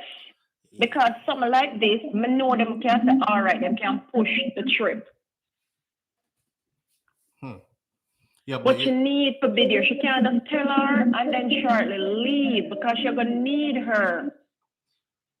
Yeah, but I'm here where I said still, and I understand what you're saying, but you know, that's life, man. This is how life is. Life gets complicated. It's not all ironed out, you know. Sometimes, like for instance, we don't know what she got Jamaica for. I'm sure it's not leisure. She probably going for business, and it's something that cannot be postponed, kind of thing. So while death is taking place, life is taking place as well, you know. And that's one of the hard parts about life. It's like, hey, we see what just happened, but This is scheduled. This have to move on. This have to be taken care of. So stopping this to say, let's tell her and then wait for her to grieve it out. You don't know how she gonna take it. You don't know how long her grieving process is. None of that. So planning everything around her grieving process and breaking it to her, don't. That's a rough one too. The show must go on. Or It's maybe sad to when say. she go break the news, have everything set up to have a professional speak to her afterwards, like to just help her through it. Yvonne Wallace is absolutely right. She already knows, and she will also need to learn how to deal with these premonitions, which is true. You know something. Speaking of this, you know how we say we are spiritual beings having a human experience. People with gifts, a lot of them will end up going. I don't want to say going crazy, but society will deem them as crazy after a while. They themselves can fall into a state of psychosis if they don't understand what it is that they were gifted with.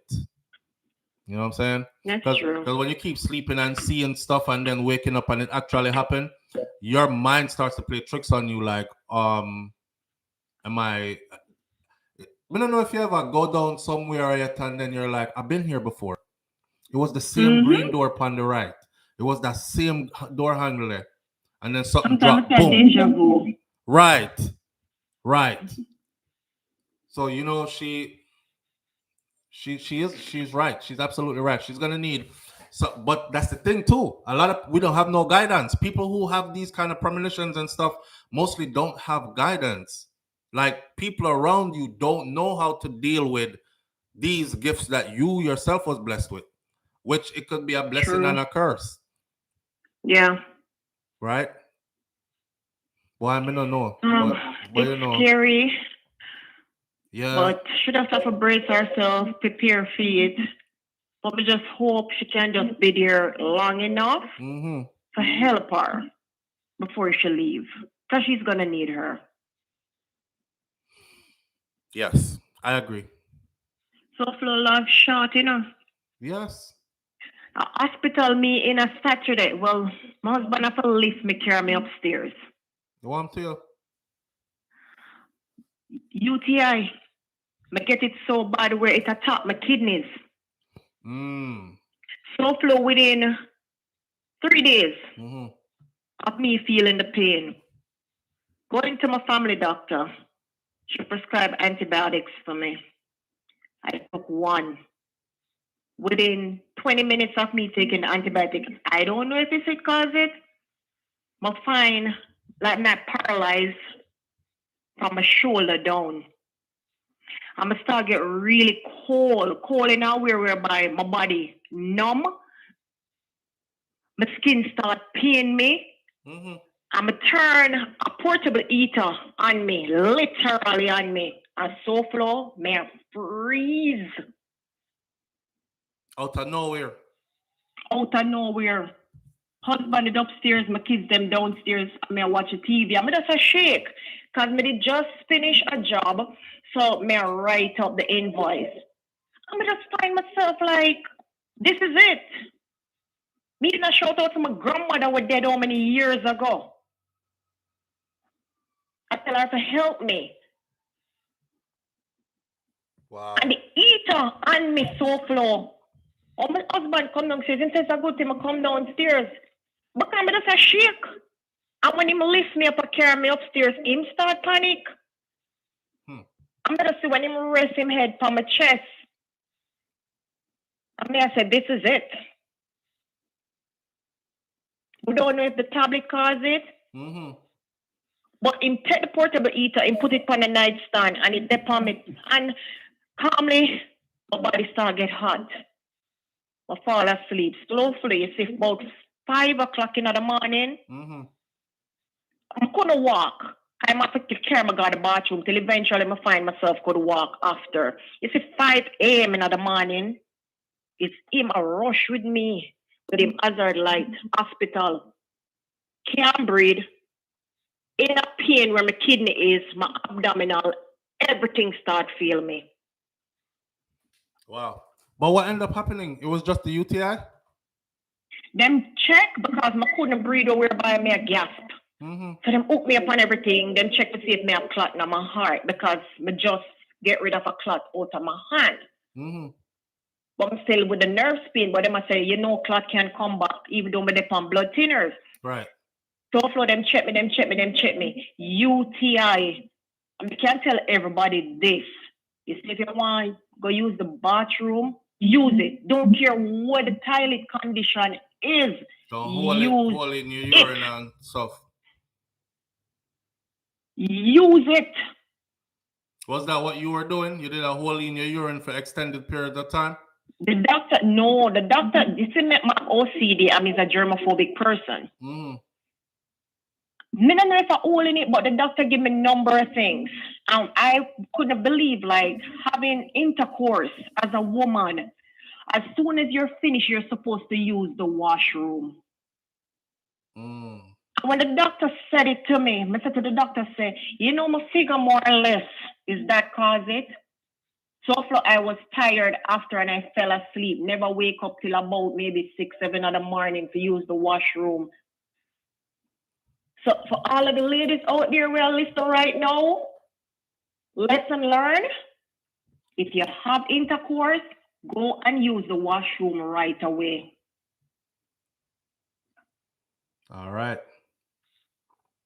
Because a lot of women would have never known that this is possible. All right. Some people in here are saying you need to check your husband, but I'm sure. Well, I don't know, but I know that here, if that was to happen, one of the first things they're checking for is any form of STD or no, STIs. Them do a lot of blood work. Them did everything. Right. Everything. STD, everything. Everything came back okay. Right. The only thing come back with them show say, yes, it was a UTI. Right. People still say, and I love drama, man. I'm not going to swear for no man SouFLo, but this man is from work to home. Him don't go anywhere. And anyway, you see him, you see me. Don't tell me, don't see me when him go work. And every break, every lunch, me and him talk. Sometimes I'm with on the phone right through. I'm with him to me come go on my bed now. It was one of them type of play they like how you used to be back in the days. And he decide it's not worth it. Yeah. Yeah. But me can't tell us that him don't go nowhere. We're always together with people trouble with. Dente D say you need to drink a whole heap of water. Drink more water. Yeah, man, do cranberry juice and stuff. All right, my friend. Glad you're making it. But I am here. May I get better? Well, whereby I can't walk now. The pain is everything gone. But my spirit's still damper. Yeah, it's a part of life, man. You know that already. The rough comes with the smooth, the bitter comes with the sweet. You have to just give thanks for life and keep pushing forward, yes? That's true. Somebody have it way, way, way, way worse today. Worse because you got the lady this morning. Right. Absolutely. See? So just give thanks same way. Just spread awareness to women say, we're back end and we're front end is so close together as the doctor say, and it's easier for a lady to get it very often than a man would. All right. I appreciate you. Take care, SouFLo. All right. Feel better here. And heal up your wife for me. And you feel better here. Okay, thank you. All right. Bye. Bye-bye. Live on the air with SouFLo. Good morning. Hi, SouFLo. Hi, family. How you doing? I'm concerned. Vicky, you wicked. The lady with the UTI. Please ask her to get the first pill she took. If she had any left, take it to a lab and get it tested.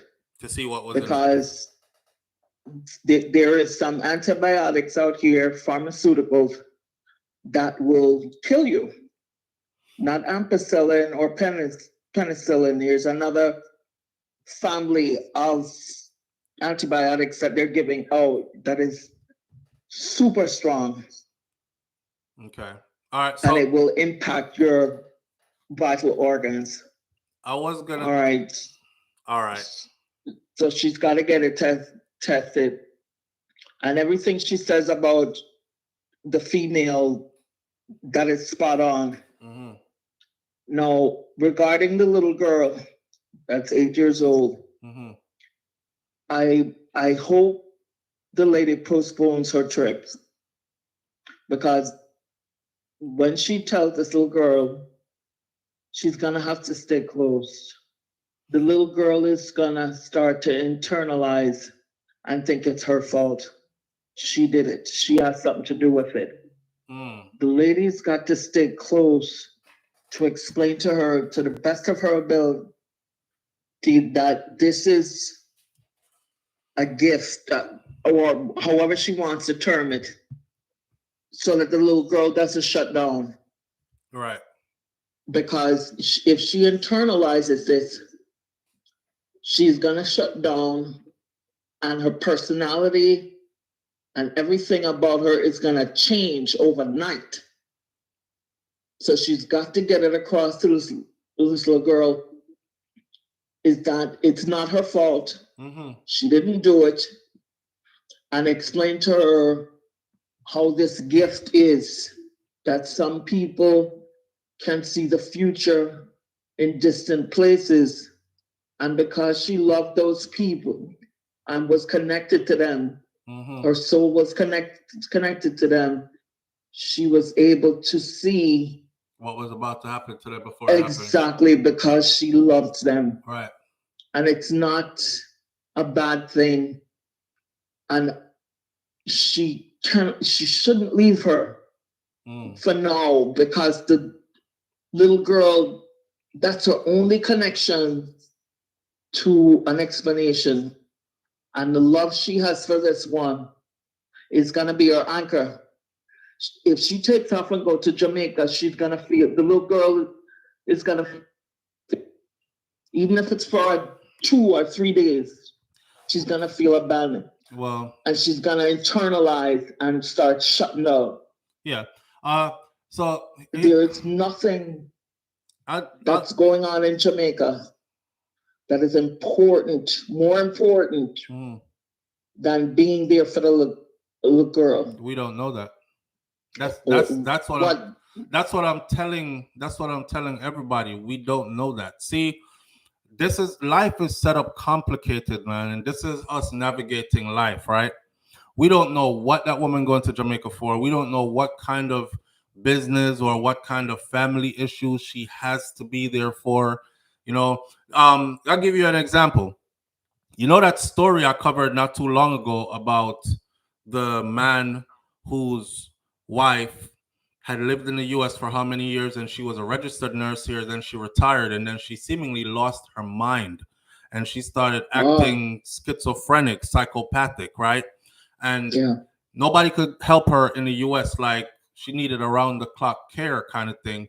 So even though they had been married for many years, they had lived apart for many years. That person, I forgot your name, but that person's name is in green because they're one of the people that's here. And when they said their name to me over the phone, I said, oh, damn, that's close to me because this person. But anyhow, you don't know what's happening. You don't know what's happening. So the man's wife ended up bashing his head in, stabbing him up multiple times, all this other stuff.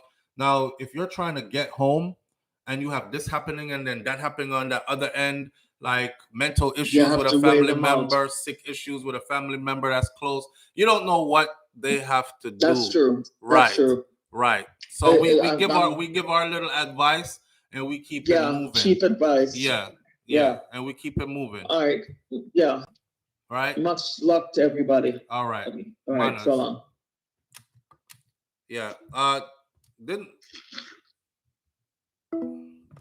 It didn't want to sound abrasive or anything, but you know, when people say stuff like ain't nothing going on that's that important more than, you don't know that. You really don't know that. Sometimes people have 2, 3, 4, 5, 6 really important things going on at the same time. Can't even figure out which one goes before the other one. We don't know. We don't know the people in life set up. We want to put the little girl as priority, but we don't know. So the most I could say on that is talk to her. Tell her, you gotta have to tell her what's going on. And I'm sure whoever she's being left with is somebody that you trust to take care of her, else you wouldn't be leaving her with them, right? So trust that she'll be okay for a couple of days until you come back and y'all pick up where you left off at. Life doesn't have to be complicated, man. We try to make it complicated when we start overthinking it and start thinking of life in terms of trigonometry and geometry. Life really is pretty simple. You know what I'm saying? Life really is pretty simple.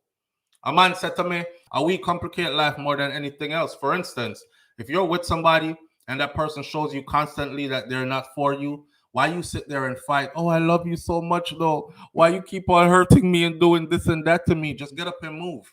Leave the person, go. Either be by yourself or find somebody better, right? Or whatever the case may be. But you stay there and then you complain every day to your friend, your bestie, whoever. Can't take this no more, you know. I love him so much too, and all this other stuff. Are you a man complaining? She always give me bun. I don't know. I can't take it no more, you know. But just leave. Just leave. Human emotions complicate life. Sometimes it's okay to not be too emotional, you know. Well, I don't know. Maybe it's the army in me, but I have this place where I can go to where I get pretty emotionless and just deal with stuff as it should be dealt with. And then I'll check back with my emotions later, and I'll check and see if it's necessary to inject some emotions in this situation. I don't know. That affects me in all kinds of ways, though. Sometimes where it's not even not healthy, Because I'll check out emotionally. If I find that something is stirring me too much, to where my feelings is so all into it, to where my breathing pattern change, and I realize me now take no deep breaths, and this thing has stressed me out, I'll check out. I have no feelings for it, no more, just like that. You know, so I mean, we wish them all the best. We wish them all the best. Hold on. We wish them all the best. Let's run through this other topic right here, and then we'll take another call. All right. So we're gonna move on from that. I'll be covering the triple murder to quadruple murder. I'll be covering this later, man. That's so draining. I don't know what's going on in Jamaica, but it can't be every day. So, you know what's funny though? And I know that your prime minister can't do anything about this because this is not government, nothing.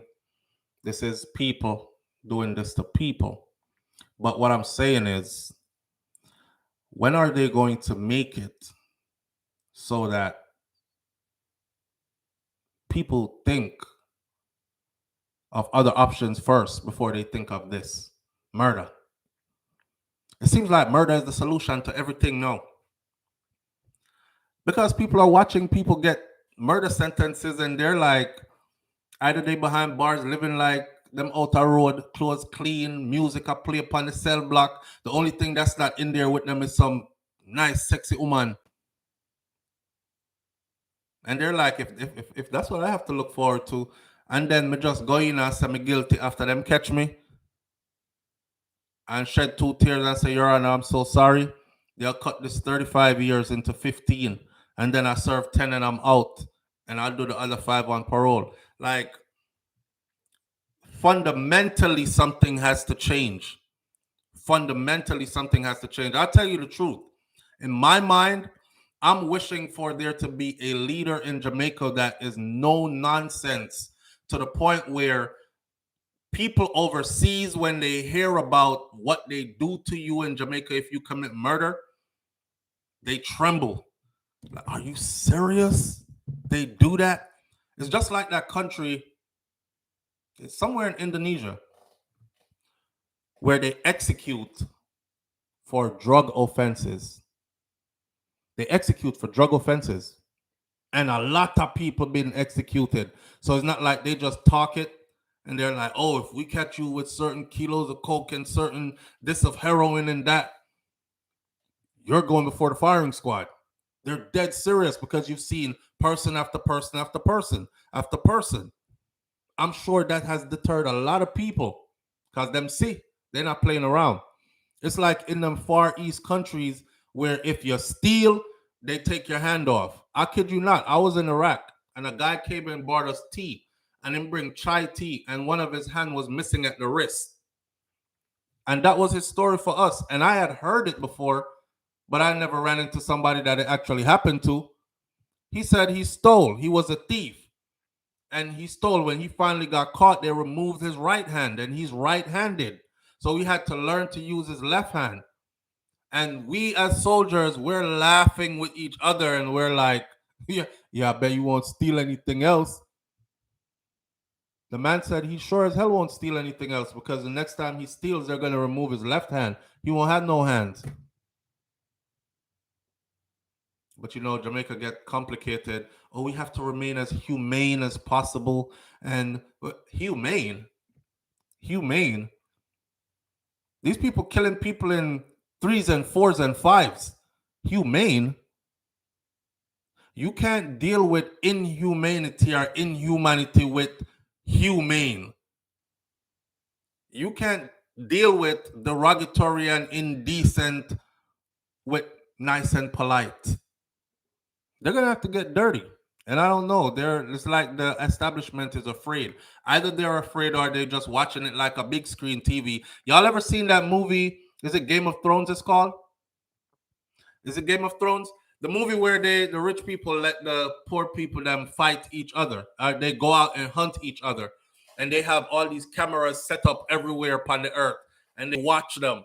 And they're running and hiding and shooting bows at each other. What is your weapon? Oh, I want a gun. What is your weapon? I want crossbows. And they go Hunger Games. Thank you, Kaitai Jai Empress. You ever see that? Hunger Games. Thank you, DR. When I look at Jamaica, that's exactly what I see. I'm like, they're doing friggin' Hunger Games in Jamaica. They sit on the big hill in their nice, cozy spot and they watch it. If they didn't want it, they would have made fundamental changes to change. Nah, sir. Somebody put down them foot. This can't happen again. People are dead around your head are going to have to roll, right? Nope. They sit and they watch. And it's like, let's see who's the strongest of the strongest. Let's see if the strongest of the strongest can survive through all this. Put all the killers around him. Let's see how vicious he can get. And they watch and them know who are killing him. And they know who. I think that's why they don't want the DNA database, the national DNA database. They don't, because it's gonna crash their friggin' Hunger Games party. I think they're watching. I think they're like, yeah, what put him? That's a stellar killer right there. No, we don't want no DNA. We don't want to bring him in. He out here in the field. He doing good. He's on his 30-something kill. That boy, the serious. Put him out there. Let's see. And they're watching it. How else do you explain, right? I'm gonna call up gangster name and badman name all the time, but how else do you explain a man like Andre Blackman Bryan? Oh, leader of the Klansman one down faction of the Klansman gang and responsible for how many murders. The man go to court, go tell them, say, yes, I did. I instructed them too, right? How else do you explain he got enough time for one body? How else do you explain that? That was like a reward. That wasn't a deterrent. That was a reward. And since I haven't put the video out yet, let me drop this right here. Me and a brethren reason the brethren said, listen, you know, see the joke. Black man get less time at prison with about 5, 6, 7 body that they can prove. He got less time than Vibes Cartel got for one body that they never found. He got less time. I said, how? Cartel have 34 or 35 before he's eligible for parole. The person say, yes, SouFLo, but you're a lawman. You say you study the law, right? Watch this. Cartel have a life sentence. Life means life. 34 before you're eligible for parole doesn't guarantee you're coming home. It just means at 34, 35 years is when they'll consider bringing you before a parole board to see if you have been rehabilitated enough to be let out. They can be spiteful after 35 years and say, you need 30 more years. There's no end to the number when it's a life sentence and 34 before. But when they give somebody like him 39, he go in and do 20, and he's a stellar prisoner behind bars, join the church group, start sing, help clean up the place, motivate young prisoners. Whatever he's doing behind there, he's out in 20, out in 25. It's a reward. But hey, who am I to say? I'm just on the outside looking in. What I'm seeing is crazy, but I'm just on the outside looking in. Inga Baby 51 says, until the mentality of the people change, nothing is going to change in Jamaica. And until our people start operating from a higher vibration, nothing is going to change. Yeah, that's true. But that's like wishing that the world was perfect. Government is there to govern. Government is there to govern. And when you have proper government, proper governing going, and then the people fall in line. That's why they came up with a governing system, because it was long ago, before all of us, long ago established that if you give people freedom and let them go in a land to live amongst themselves, they will break every carnal rule, law there is. All 10 commandments broke one time. Thou shalt not kill. Oh, we killing today. I don't like that motherfucker right there. Him dead. Yo, my youth, stop her in our neck. What should I talk so much for? Move, girl. Oh, over here, so this, that. Chop up the one there. Do this. Oh, I see she have something over there, so me like it. I mean, I have none. Go take that. Yeah, that's why government was established. So all this waiting on the people to, that's some kumbaya stuff. That ain't never gonna happen. When government start put them foot down and start doing the work that the good citizens pay them taxes to do, because I saw it going on. The good citizens, them get up and go work, and then build them businesses. They're entrepreneurs. They're day-to-day workers. They pay into the system. They pay these salaries for these people that they elect to keep the place running at a certain way. Make it safe around here for me so I can grow, raise my children and watch my grandchildren grow. And, you know, we can at least have some safety and not live paro.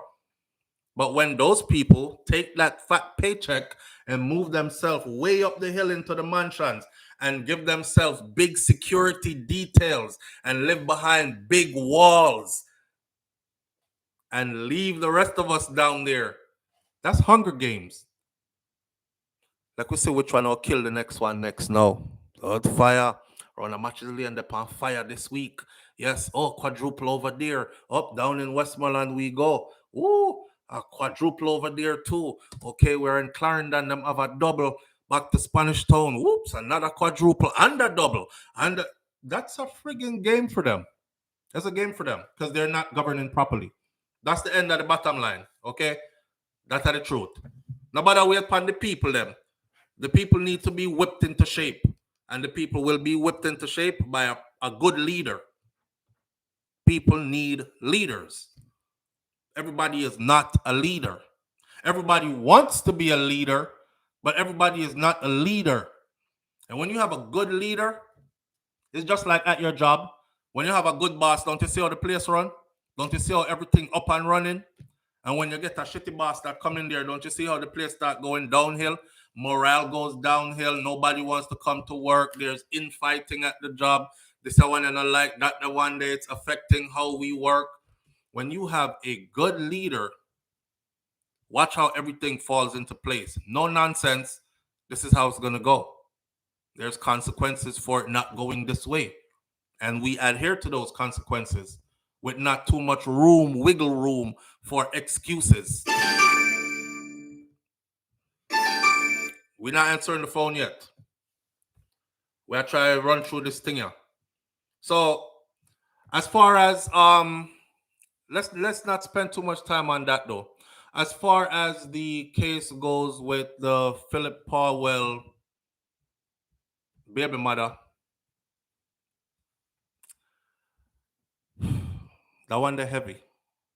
So police at the crime scene in Rockfort in probe of Powell's missing baby and her mom. There was a burnt up scene that was found. I know people are wondering, well, what happened? Because last time we heard, you know, what happened since then? Was she charged? She hasn't been charged. She hasn't been charged. They released a statement saying that no charges have been laid against her yet. Leota, her name is Leota Bradshaw. She still has not been charged in Paul Wells' baby probe, right? And it went on to say that the police have yet to lay charges against Leota Bradshaw, the woman named in connection with the disappearance of the 10-month-old daughter of the prominent politician and her mother. That's the word from the deputy commissioner that's in charge of the constabulary crime and security portfolio, which is Mr. Fitzbailey. 34-year-old Bradshaw, which is, you know, the other baby mom was 27. She's 34. I know some women get real jealous and she's like, oh, she younger than me. She this, she that, 27, 28, 29, 30, 31, 32, 33, 34 is a 7-year difference. That's a lot of difference. See? I replace her, try to replace me. I was trying to tell people this too. If she is, which it is proven that she is, a petty officer in the U.S. Navy, when the military in the U.S. says go, you don't have a choice. You go. And if you have to be somewhere where you got to check in with them and where they station you and all this other stuff, it would make her what? It would make her unavailable to Philip. So if she's looking at it like, oh, you're replacing me for sure because I'm stationed in the U.S. You're a Jamaican politician. You're there, Jamaica. This woman is in Jamaica as well. So she's going to have more access to you, more access to your resources, more access to your whatever, your time, your presence. Anyways, that's the word. Miss Bradshaw and 3 men have been apprehended and they're still in lockup. So it's 4 of them. DCP Bailey says that the matter is being treated as a kidnapping and potential charges of conspiracy to murder.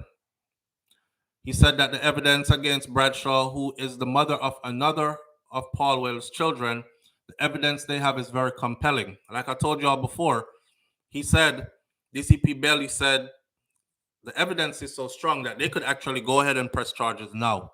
These same charges that they're speaking about, right? The same charges they're speaking about, like it's not the kidnapping charge and the potential charge of conspiracy to murder and all these charges. They have enough right now, according to him, that they can go ahead and press that. But they're not going to because it's a delicate situation. Let's put it like this. I think you have somebody here who can wiggle their way out of this because they have the resources to do so, right? So they want to make sure that that's not going to happen. They want to make sure that all the I's are dotted, all the T's are crossed. Now, as far as the burnt out scene, they said we have a crime scene. We have a crime scene, and we believe that the bodies were taken there and disposed of. It's possible, too, that they were killed at that same location. This is a member of the security forces who was not authorized to comment and leave their name. Said, we have a crime scene, and we believe that the bodies were taken there and disposed of. But it's possible, too, that they were actually killed there. They were taken there and killed there at that location. So we're processing the scene. And for those of you who want to know what's happening next and what's happening next, give it some time because this takes time. And we don't know what we will come up with next.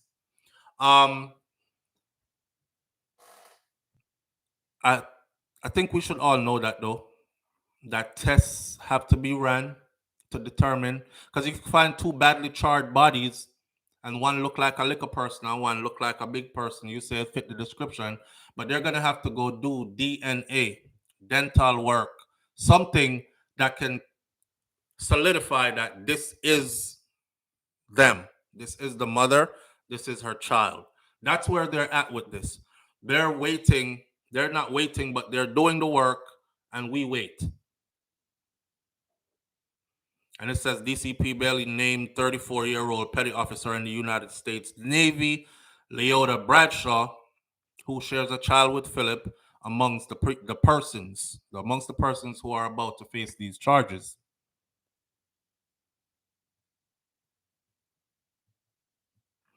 Well, that's all they have for us on that. There is no, it's just a waiting process now. So we'll have to wait now to see what tests come back, what test says what. Just like when they found the blood in Noel Maitland's house, and everybody was like, well, that could have been anybody's blood. I mean, he could have cut himself doing something or whatever. And we were saying, what's taking them so long? What's taking them so long? You have to understand how Jamaica works. Nothing is ever send it to the lab. Back tomorrow, answers. You still have to wait the long process. All the things we complain about all the time, it still happens. So we're still going to have to wait. A competent individual is not there. They're on vacation in the US. They'll be flying back into the country next 2 weeks. Oh, well, there's 2 weeks wait right there already. Then they're going to take another week before they get back to work and nobody else fills their position. Well, there's 3 weeks wait there already. I remember the Vibes Cartel case. A stenographer. You know, the person was sit down in a court and type like this. That case was dragging and dragging and dragging and dragging. Actually, the appeal was dragging and dragging because the stenographer had left the island. And everybody is like, well, find another stenographer. Guess what? There wasn't another one. There wasn't another one. So everything came to a standstill. So remember, they're working through all these challenges, right?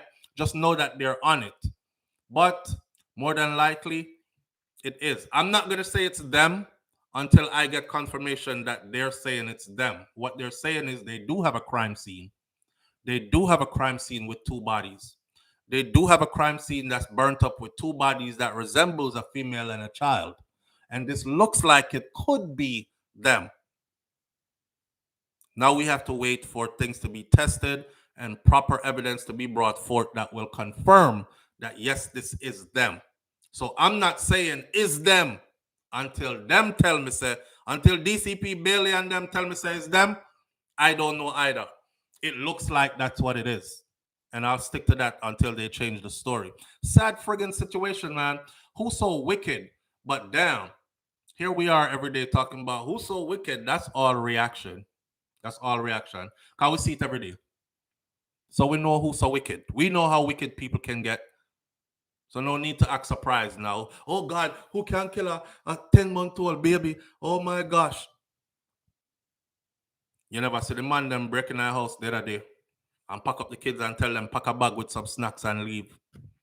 If you can look at a child and then execute them parents and just make the child walk, go and wander out into the world by themselves, that's heartless.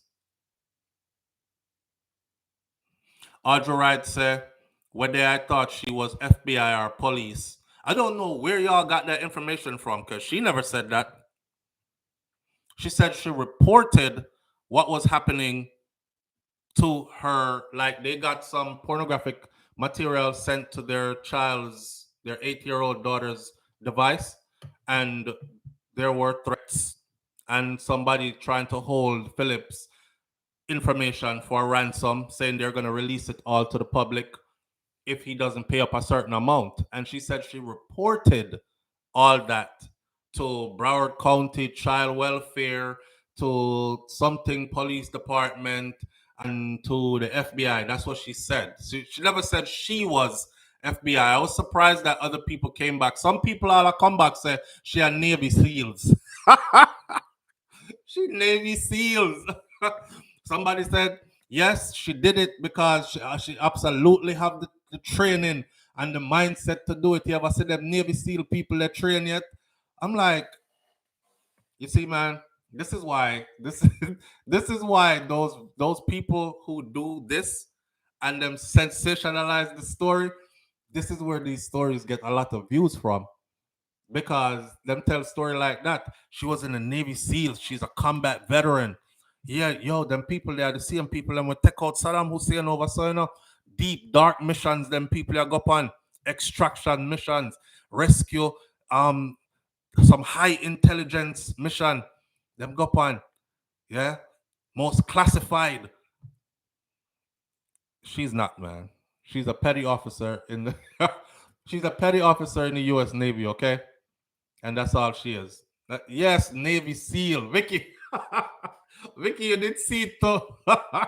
She's a Navy SEAL, and she has the training. I'm telling you, she do it. She do it. Them people that can slip in and out of the country undetected. Yo, some of these vloggers be having me dying. I don't listen to them, but when people send them, come give me, or when they cross my path and I hear, sometimes I have to just laugh till me weak. But then I look at how many people view it. And at the end of the day, if you want to be unethical, you could be like, you know what?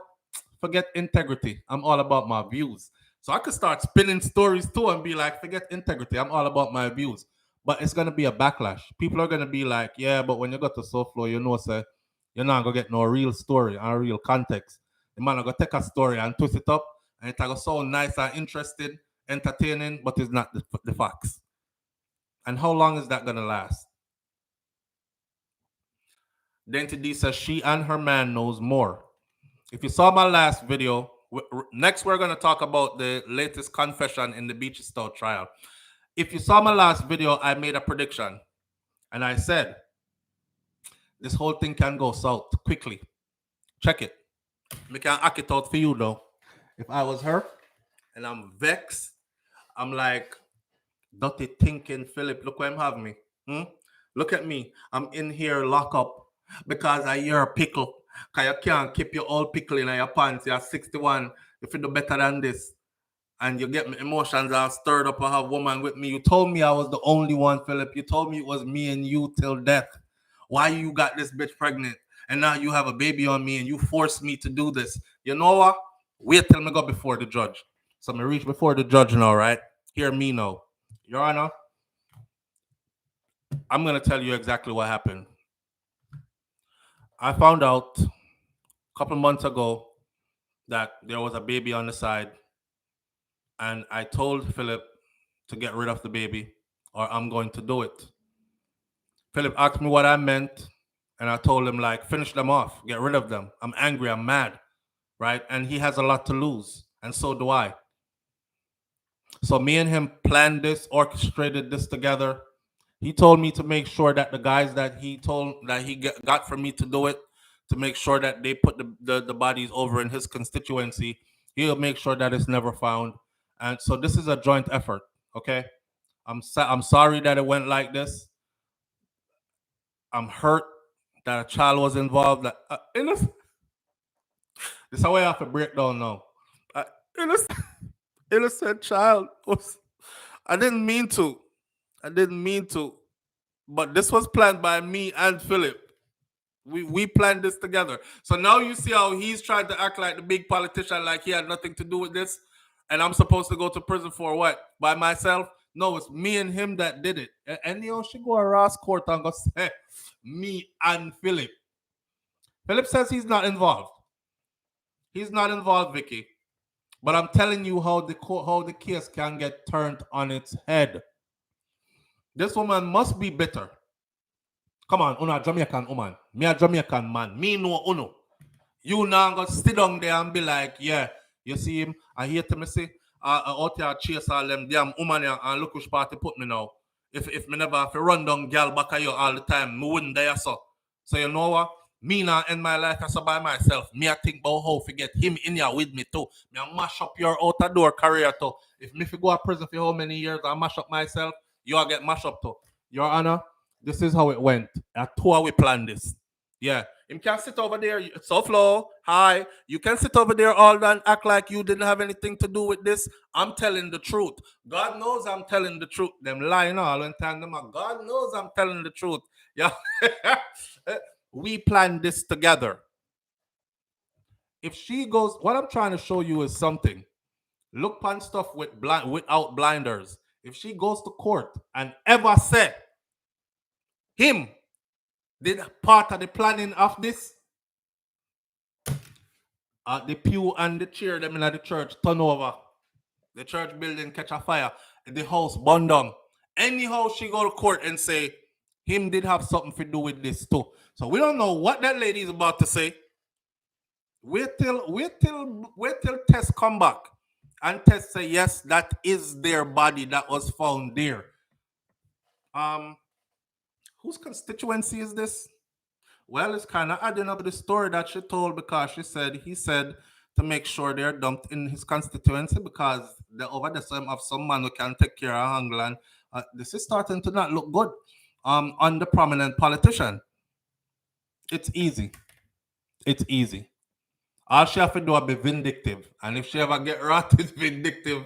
You see, and which woman not vindictive after you have done these kind of things and scan her up? Which woman?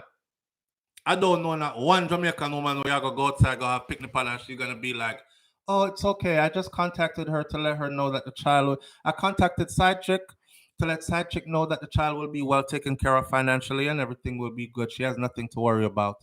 Okay, all right. Have a good one.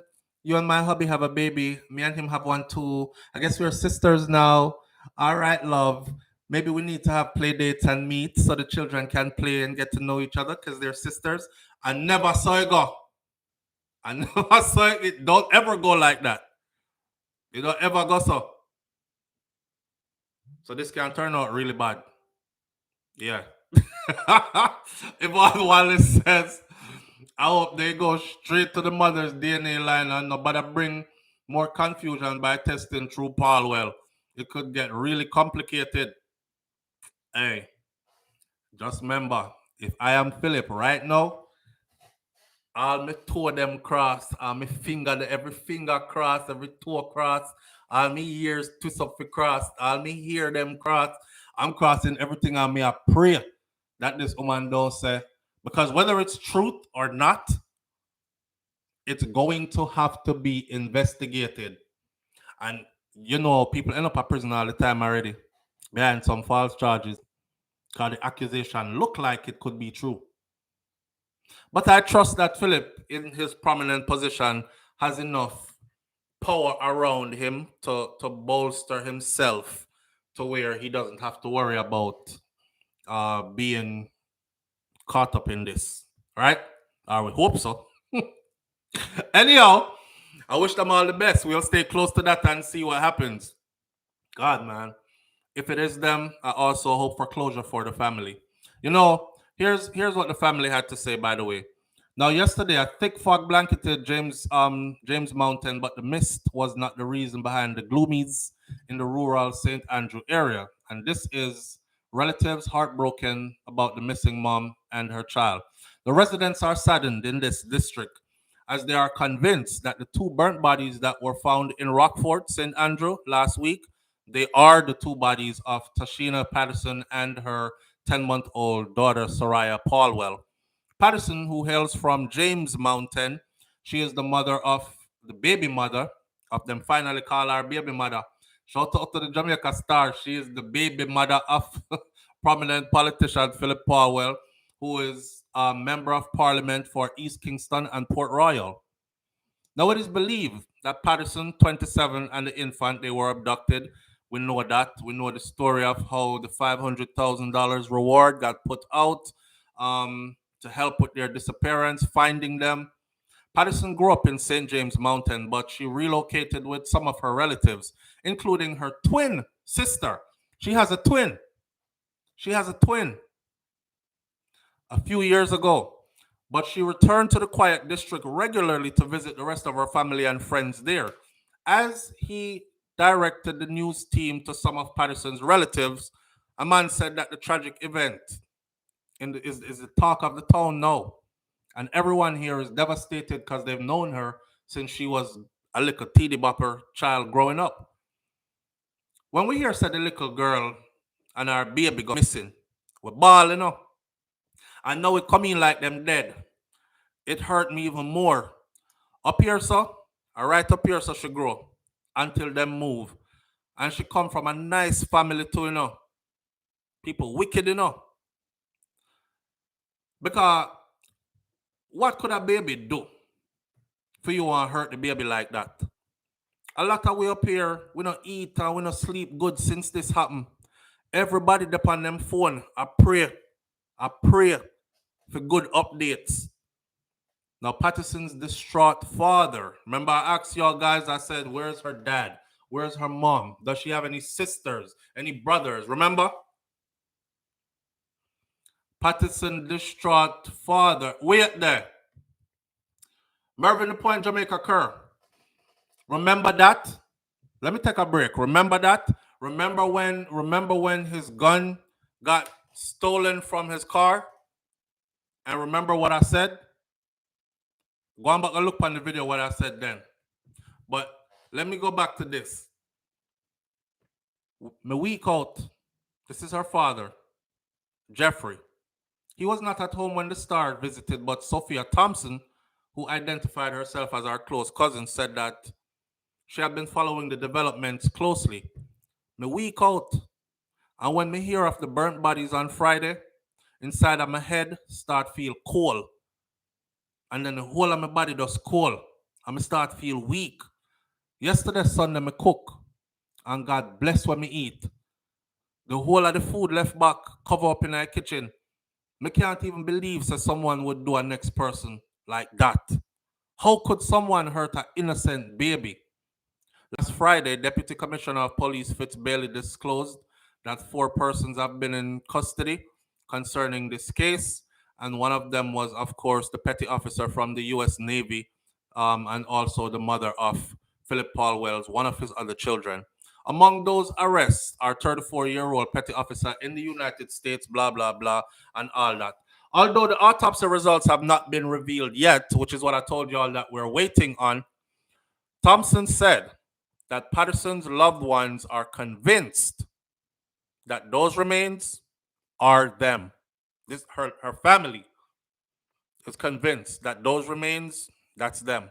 I don't know why them wouldn't know, but they would know more than we would know, right?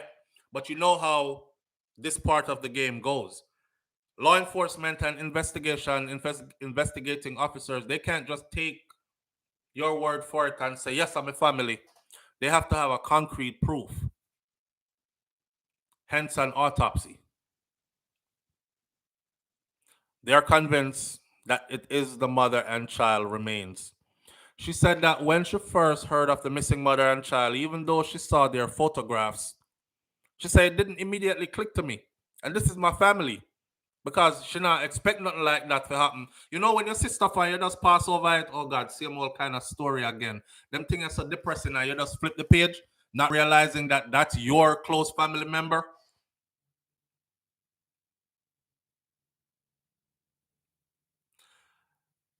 She said, me keep on, I tell myself, say, that person that look familiar, you know. That person that look real familiar. But it a ringing on my head, but me can't remember who. But by Sunday morning, me hear popular clergyman Mark Stewart talk about it. And at Dessa, it come to me. And me say, I'm a family. And when me hear, me just bust out a loud scream. Thompson said she last saw Patterson over the Easter holidays at a service where them go church together. Mrs. She and her twin sister and the baby. She had the baby and she even had the baby foot on her chest and she was dancing and playing with her. And I didn't know that that was the last time I was going to see her. And it was. You know what is taking precedence now more than anything, you know, is people want to know how many baby mothers Philip Paulwell has. There's a lot of people there's something brewing behind this. How many baby mothers this man have? Because it would surely speak to his character as a person. Is he just out here just flaunting his wealth and flinging around cocky willy-nilly, breed up younger woman and them need to know? When I saw it first, I said, I don't need to know. I don't really care. But then after thinking about it for a couple of days, I said, maybe. Maybe it would point to the character of the person he is. You know, people show you one thing, but then they're another thing. And again, I'm not saying that that's what you are, sir. I'm just saying people are wondering how many other women are out there with little Paul Wells that that nobody knows about. Well, I want to tell you, sir, through all my growing up, I thought and I was told, remember me, a little picnino, I was told that PJ Patterson was a Batman. All my growing up. Yeah. I used to hear people say, we never seen him with a woman yet. The man, they are Batman, you know. May I hear that from me? A little pick, you know, tell me a big man and everything. You see how the life funny, you see how the world funny. One day, me I do a research and me I put together like Jamaica's past prime ministers, and I'm trying to look up like who had the best run, who did the most that is beneficial to the people and Jamaica as a foundation. I look up and I look up. PJ Patterson, a Batman, that one gay. That was Jamaica's first gay prime minister. When I found what I found, I said, PJ Patterson is a smart Ross man.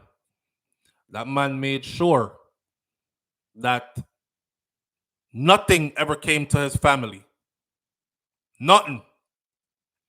The first son, Missy, I don't know if he is an attorney or something, but the first son, Missy, I think he is an attorney. The first son I saw split PJ Patterson dead like somebody photocopy him and just then airbrush him to look like him younger.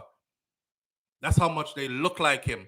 Then we get to realize that the man had a whole family and everything else. And the whole time, they're sitting there spreading rumors that is a Batman and him is Jamaica's first gay prime minister. So you see, what you see is what you see. And what you've been told is what you've been told. Doesn't necessarily mean that it's the truth. This man ran in politics to the highest level, had a successful political career, life, and was also managed to raise children. And all them children, them doing good and doing more than good. Yeah. And we know of none of them until lately. So yeah. But anyhow, in that the one that I wish them all the best. We'll be staying close. I won't say my condolences. I still can't say it. I still can't say it until everything is confirmed and all that. I just wish that the family can find closure, complete closure. If those are the bodies and they were badly burnt, at least they can have a funeral. At least they can have some kind of peace after knowing, say, boy, something tragic happened. That's life. Tragic stuff happens. And, you know, we lost our family members, but them bury right round there, so in a family burial yard, that kind of stuff. So I wish that for them. And then the rest, I just God and time, like Pamputtae said, just God and time. Over money, LA, over man. It's not over man, you know, because trust me, I know the man. Young girl now kill for no man. Like that. Unless you're strapping and beating the walls down and getting into her soul through her vegetable and, you know, frig up her mind space. Not no 61-year-old man. It's more for vanity. I was thinking about this the other day and I said, if this is what it is more for vanity and not necessarily for the man. And more for vanity. Young girl go stab up other young girl, you know. You say, I lose my virginity to him, you know. You are the first boy me ever get nothing now. You can try play me like me a fool and want I speak you in your next side. Right? Or big woman who have them man and them know say, oh, I've been through a couple of pickles and there's not one quite like this one. This one is the golden rod of correction. And them lose their mind when them say, yeah, give her the golden rod of correction because that they don't come around so often. I mean, she been around by now, she know. So fight broke out there so too. When you have assets and you're in a position of power, that's a whole other level. That's a two. So it ain't really about the man. It's more about the association to the power that comes with the man, the vanity that comes with the man, the possessions. Yes, Angel D, the possessions. You can't say girl a foreigner brag. I'm in the military, but this is just my part-time thing, you know. After this, I'm using this just to bring myself through law school. But my man, who I've been with for 8 years, he's a multi-millionaire. He's a billionaire in Jamaican money. He's a multi-millionaire. He lives in a mansion. When I go home, you know, I have these shopping sprees and these this, and we go here and we travel there, and we travel with our own security detail. We live in a secure bubble, and people love them kind of braggy talk there. We are Jamaican woman do it all the time. My man got money. My man's powerful. You know who my man is? You better stop playing with me. Do you know who my man is? Do you know who my daughter's father is? See that, man? Do you know who my daughter's father is? Okay. You better go find out. Philip Powell. Yeah. Prominent politician. Yeah. Run all around your son. Yeah. Yeah. So the association to power is what people will kill for. You hear me? Not even necessarily is you. She know why you're old foot. But you come with it. And you're the who she have to go through to access it. So yeah, in that way you're wanted. Anyhow, we're squeezing upon the last one this morning now. All right. So the convicted killer, whose name, we are going to the Beachy Stout latest conviction. Me say, what is meant for you is meant for you, you know. Dorothy T says, come to think of it, PJ does have that G look. From way back where, yo, Dorothy T, don't draw me in a dot. Me not going there. Because you know how them people are funny today. It's 2023. We can't even run certain joke. Yvonne Wallace says, this is so devastating for the family and a barely walking baby. 2 generations gone just like that. Yeah, that's the serious part. It's sad. It's over what? Over what? Overly emotional woman that could not control herself. Could I left? Okay, he's cheating. His big grown-ass man is cheating. Leave. Burn him back. So she probably not burn him back and he never bother him. You know? Ladies, let me tell you something, right? Shout out to grown, mature men. Let me tell you something. When you get a king, when you get a grown, mature man, he's not gonna run you down. He's not gonna run down your body like fly. And I want a who she a give to. And you're cheating on me and do when you can go do your thing. When they find out it's over, and sometimes depending on what they want you around for, they won't even care. They'll act like they don't care. Cause man good at the theme own thing as well. Right? As you give him an inclination that you're off doing your thing. I'm just gonna do no more talking. You're doing your thing, I'm doing my thing. When we meet, we meet. We'll treat each other good when we're together. We can't do that. Okay, I'm over here, you over there. You do your thing. Kill all the baby. The man, I true enough, Audrey Wright said she a kill for him, and the man not even did a move like him want to wipe her up. 8 years. 8 years. Who knows?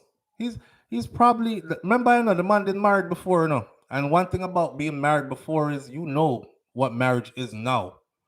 You get to see the mistakes you yourself made. You get to see the worst that can happen, like the worst of another person. If a man think woman is all good, get married. If you think woman is all good, get married. And stay married for a while. If you think woman is all good. Marriage brings out the worst in you, especially when that thing starts to fall apart and everybody starts feeling like they're losing and this is shameful and this, that, and the other stereotypes. Now I'm going to be a divorcee. Now I'm going to have to split up the assets. Now we're going to have to this, that, and the other. You will see a part come out of some people. You're like, damn, I didn't know you was that wicked. Or you can do common law and you will get to see the whole life same way. Now, here's the thing. When people do common law long enough and you get to see all the issues, then you start saying, God damn. You're gonna have to change A, B, and C before I talk about marriage with you. Because if you're married, you're talking about ending a divorce.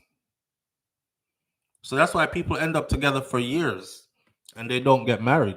Somebody was unwilling to change something to meet the standards to go forward to the next step. That's all it is. Common law can still divorce. Yeah, but common law is not gonna get assets. Like, they're entitled to stuff, and I've learned this, but they're not gonna get assets like a wife would. Married on paper wife would. I don't know if you see the video where the pastor was officiating the funeral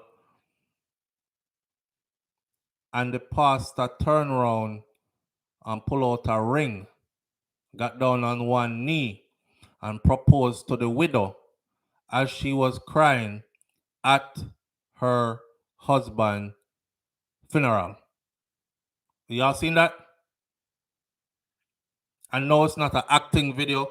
This one is a real video. Brandon, the ink surgeon link. Brandon say, SouFLo, bro, pastor lay a pipe in that long time. The man dead and then proposed right at the man's funeral. At the man's funeral. And you want to see her, she look like she don't know what to ball for. Are you crying because are those tears of joy? Are you crying because he's happy and now you can have who you really want to have? Or are you really missing him but you're happy, say you have your side man now? Like, it's confusing. Common law still gets assets, yes, but common law does not get as much as what, or have access to as much as what wife on paper have access to. So common law is not the same. It's not the same as being married. You won't be left out in the cold, but you don't get all of the benefits A to Z like a wife gets. See, so common law is one step there. It's a step away from just girlfriend, because girlfriend don't get nothing. It's a step away from side chick. Side chick don't get nothing. Common law qualifies. Wife, definitely. Anyhow, social security benefits either. They can't get that. Them can't get that. Social security benefit, pension.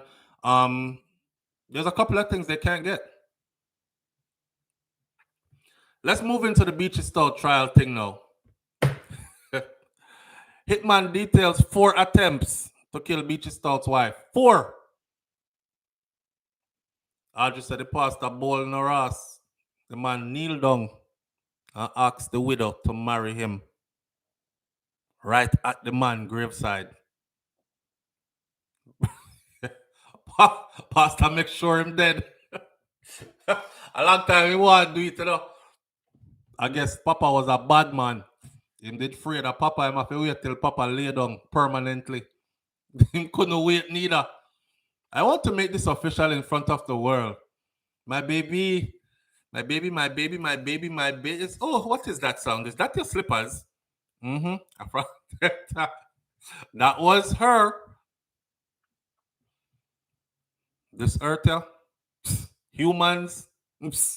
Listen, my man.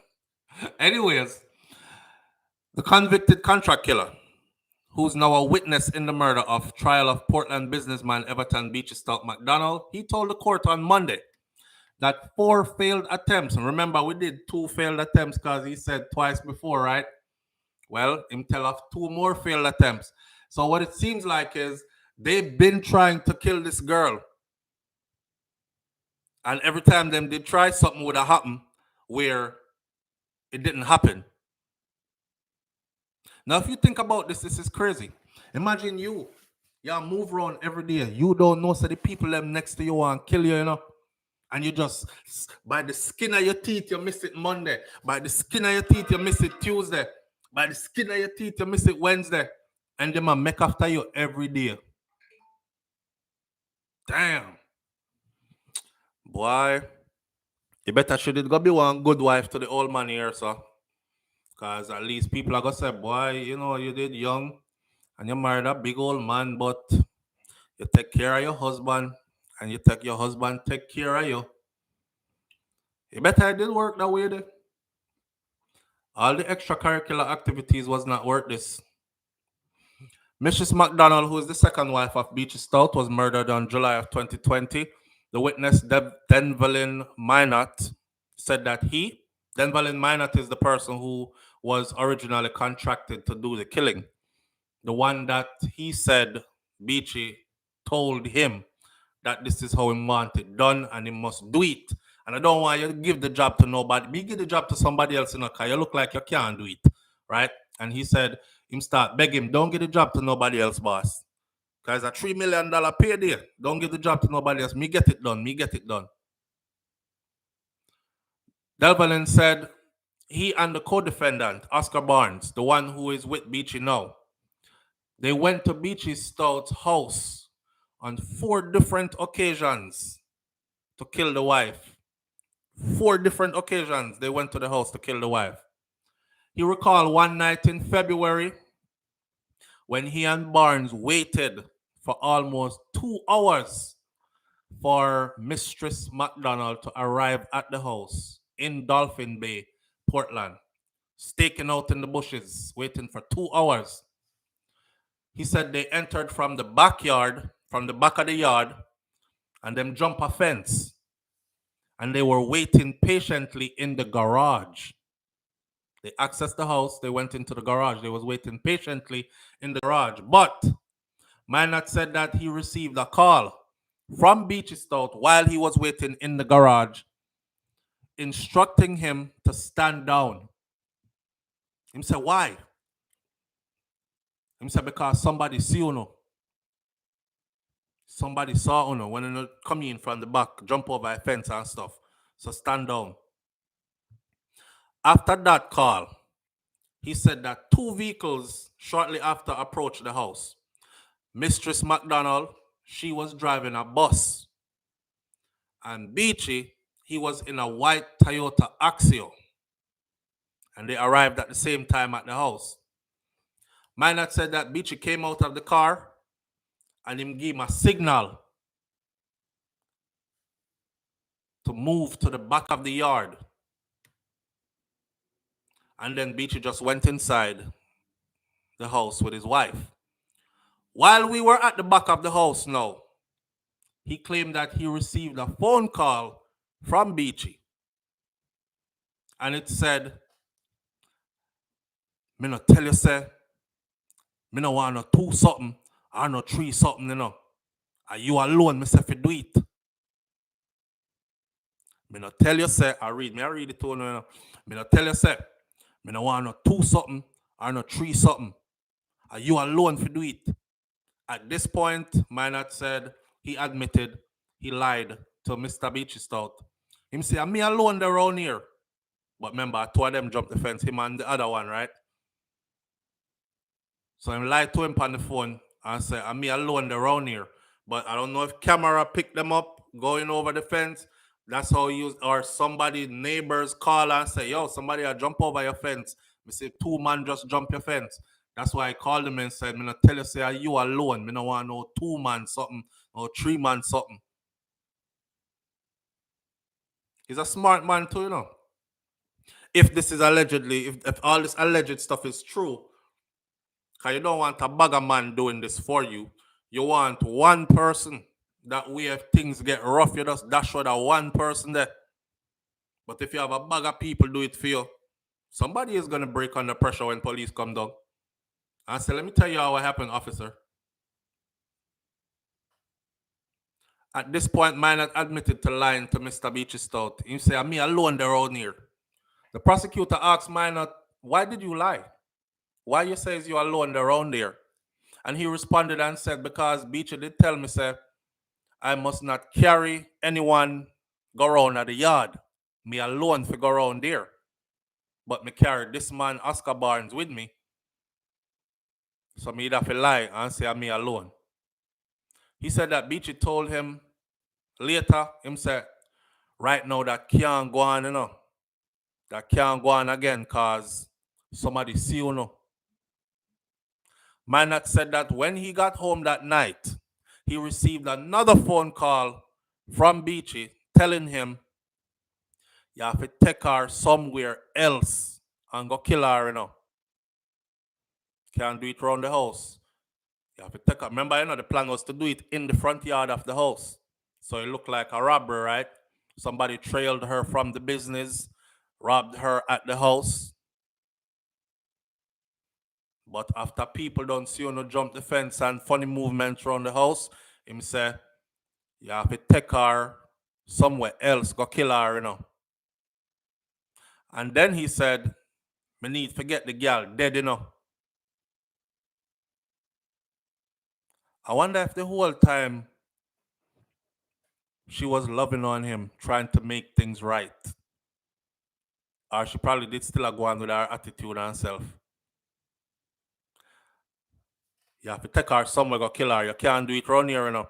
We need to forget the girl dead, you know. And to which Minot replied, all right. Me I go try find somewhere. I go try find somewhere else, forget it done. Minot testified that the other 3 attempts after that to kill Miss McDonald failed. Because one that I told you all about before, where the helper was at the house, and there was a night when she did not return home. Remember when them carry her go to the beach first, and Beachy sent her with the money allegedly, and she thinks she's going there to go buy a handgun, and him call the people, the man, and tell them, say, me no want her get no gun. She thinks she'll get gun for kill the man we kill her father. But a me kill her father. A me kill her father. Me no want her get no gun. This is a good time for your dash her way, right? So, here what? The 500 grand when she come, she think of a gun. That is the down payment, the first installment for the 3 million. Dash her way, and you get the rest. That's how that went. And a lady showed up and was all in their mix, and them couldn't carry it out. Remember? That was one. The other one was when him went up at the house and lay with her in the bushes. And as she come out of the car, the man saying, no know what happened that night here. Something must tell her to run. Because as she come out the car, he said she was moving with so much speed. She jump out of the car and run. She run to the grill and beat down the grill. Maybe she get home and want to use the bathroom really bad. And now she beat down the grill. The helper came out right away and opened the grill. And by the time the helper opened the grill, he was like, damn, can't catch her. That was another one. Jump over the back fence and wait in the garage. That was the third one. And there was another night. They waited for her all night. She left and never come back.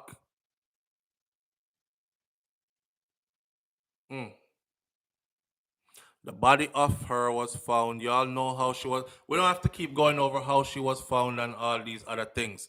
But what this person is saying is he's building the case for the prosecution, right? To make them see. Say, this is how it goes. I tell you. Details. The man been want her dead. And we make off her a couple of times. Well, I could tell you every time we made after her what happened, why we couldn't do it then. So these are detailed testimonies. I remember this is the same guy that testified and got his 19 years, but he must serve 10 before he's eligible for parole. He's already doing his time. And he turned against Beachy. He's the one who was the first man who Beachy contacted to do this. Allegedly. When it's all done in court, we can say, but for now, everything is allegedly. All right? Them can't take bun, but get enough bun. Yo, I want y'all to leave with this thought this morning, right? Or this afternoon. We do want to talk about, we'll pick up on this tomorrow. Tomorrow we'll start off with this because I have a video clip of a couple that was about to get married, and the woman calls off the marriage because she found out that her husband was frisky in college, extra frisky because he was being with men as well. Some people are saying she's wrong about calling off the marriage. Other women are saying, "Oh, that's nasty," and that's something you tell somebody straight up from the beginning. My thing about that is this: keep the same energy. Remember, we did just a talk about this the other day, where I said women nowadays, the first thing they say to a man if he asks about her past is what? My past ain't none of your business. Why are you asking about her past for? Everybody has a past. So you're not gonna get to know about the time when the 9 man them run a train upon your wife. You're not gonna get to know about the time when she and her bestie did sucky each other and then them decide them not gay no more. You're not gonna get to know about the time when, like, you're not gonna get to know a lot of stuff, right? And they say, okay, so what? It's her past. So now it's funny to see all these women, guns out blazing, I shoot down this brother here, and I tell the girl, girl, run. We'll shoot him down for you. That's the man past. You went you went and dig up him past. And you find out say he used to do them thing there in him past. But all the time you've been with him, he hasn't done it. And you fell in love so much that you consented to a marriage. So the question of the morning was, if you find out your partner was same-sex in somewhere in their past, do you call off the marriage? Or do you still go forward with it? Don't answer that. Don't answer that till tomorrow morning. Tomorrow morning, we'll pick up right there. So we're going to leave it right here for today. Remember the man that didn't want the girl that was a prostitute? Yes, King Biggs. Yes. No, he was confused. I remember that one. And the people them beat me. Look how them do me bad. SouFLo, I'm a loser for you. I'm disappointed in you. What God has put together, let no man try to tear it apart. And right now you're trying to tear apart what God has put together. God brought that woman into that man's life. Hear what? I saw them say. The woman was a walking street prostitute and a junkie. A junkie. Anybody in any hood you hear them call Smokey, you know what time it is. And them not smoke just no cigarette or no weed. If it's moving, they catching it and smoking it, right? So I'm not the kind of wife him get. All she did was move to a different state, change up herself, and all I said was, I commend her. I commend her for changing up herself. I commend her for getting away from her past. But now we know why. Every time he was like, let's go visit your family in New York, she was like, nah, let's do something else. Because I'm not really too close with them. And she was hiding our past, right? And as soon as him landing there, what happened? He ended up getting a wind of what she was before. Now he's stuck. What the man said, he said, if I was to choose a wife, I would never choose a former prostitute to be my wife. On the other hand, he's madly in love. And he feels like this is the woman that God sent him, that God preserved for him.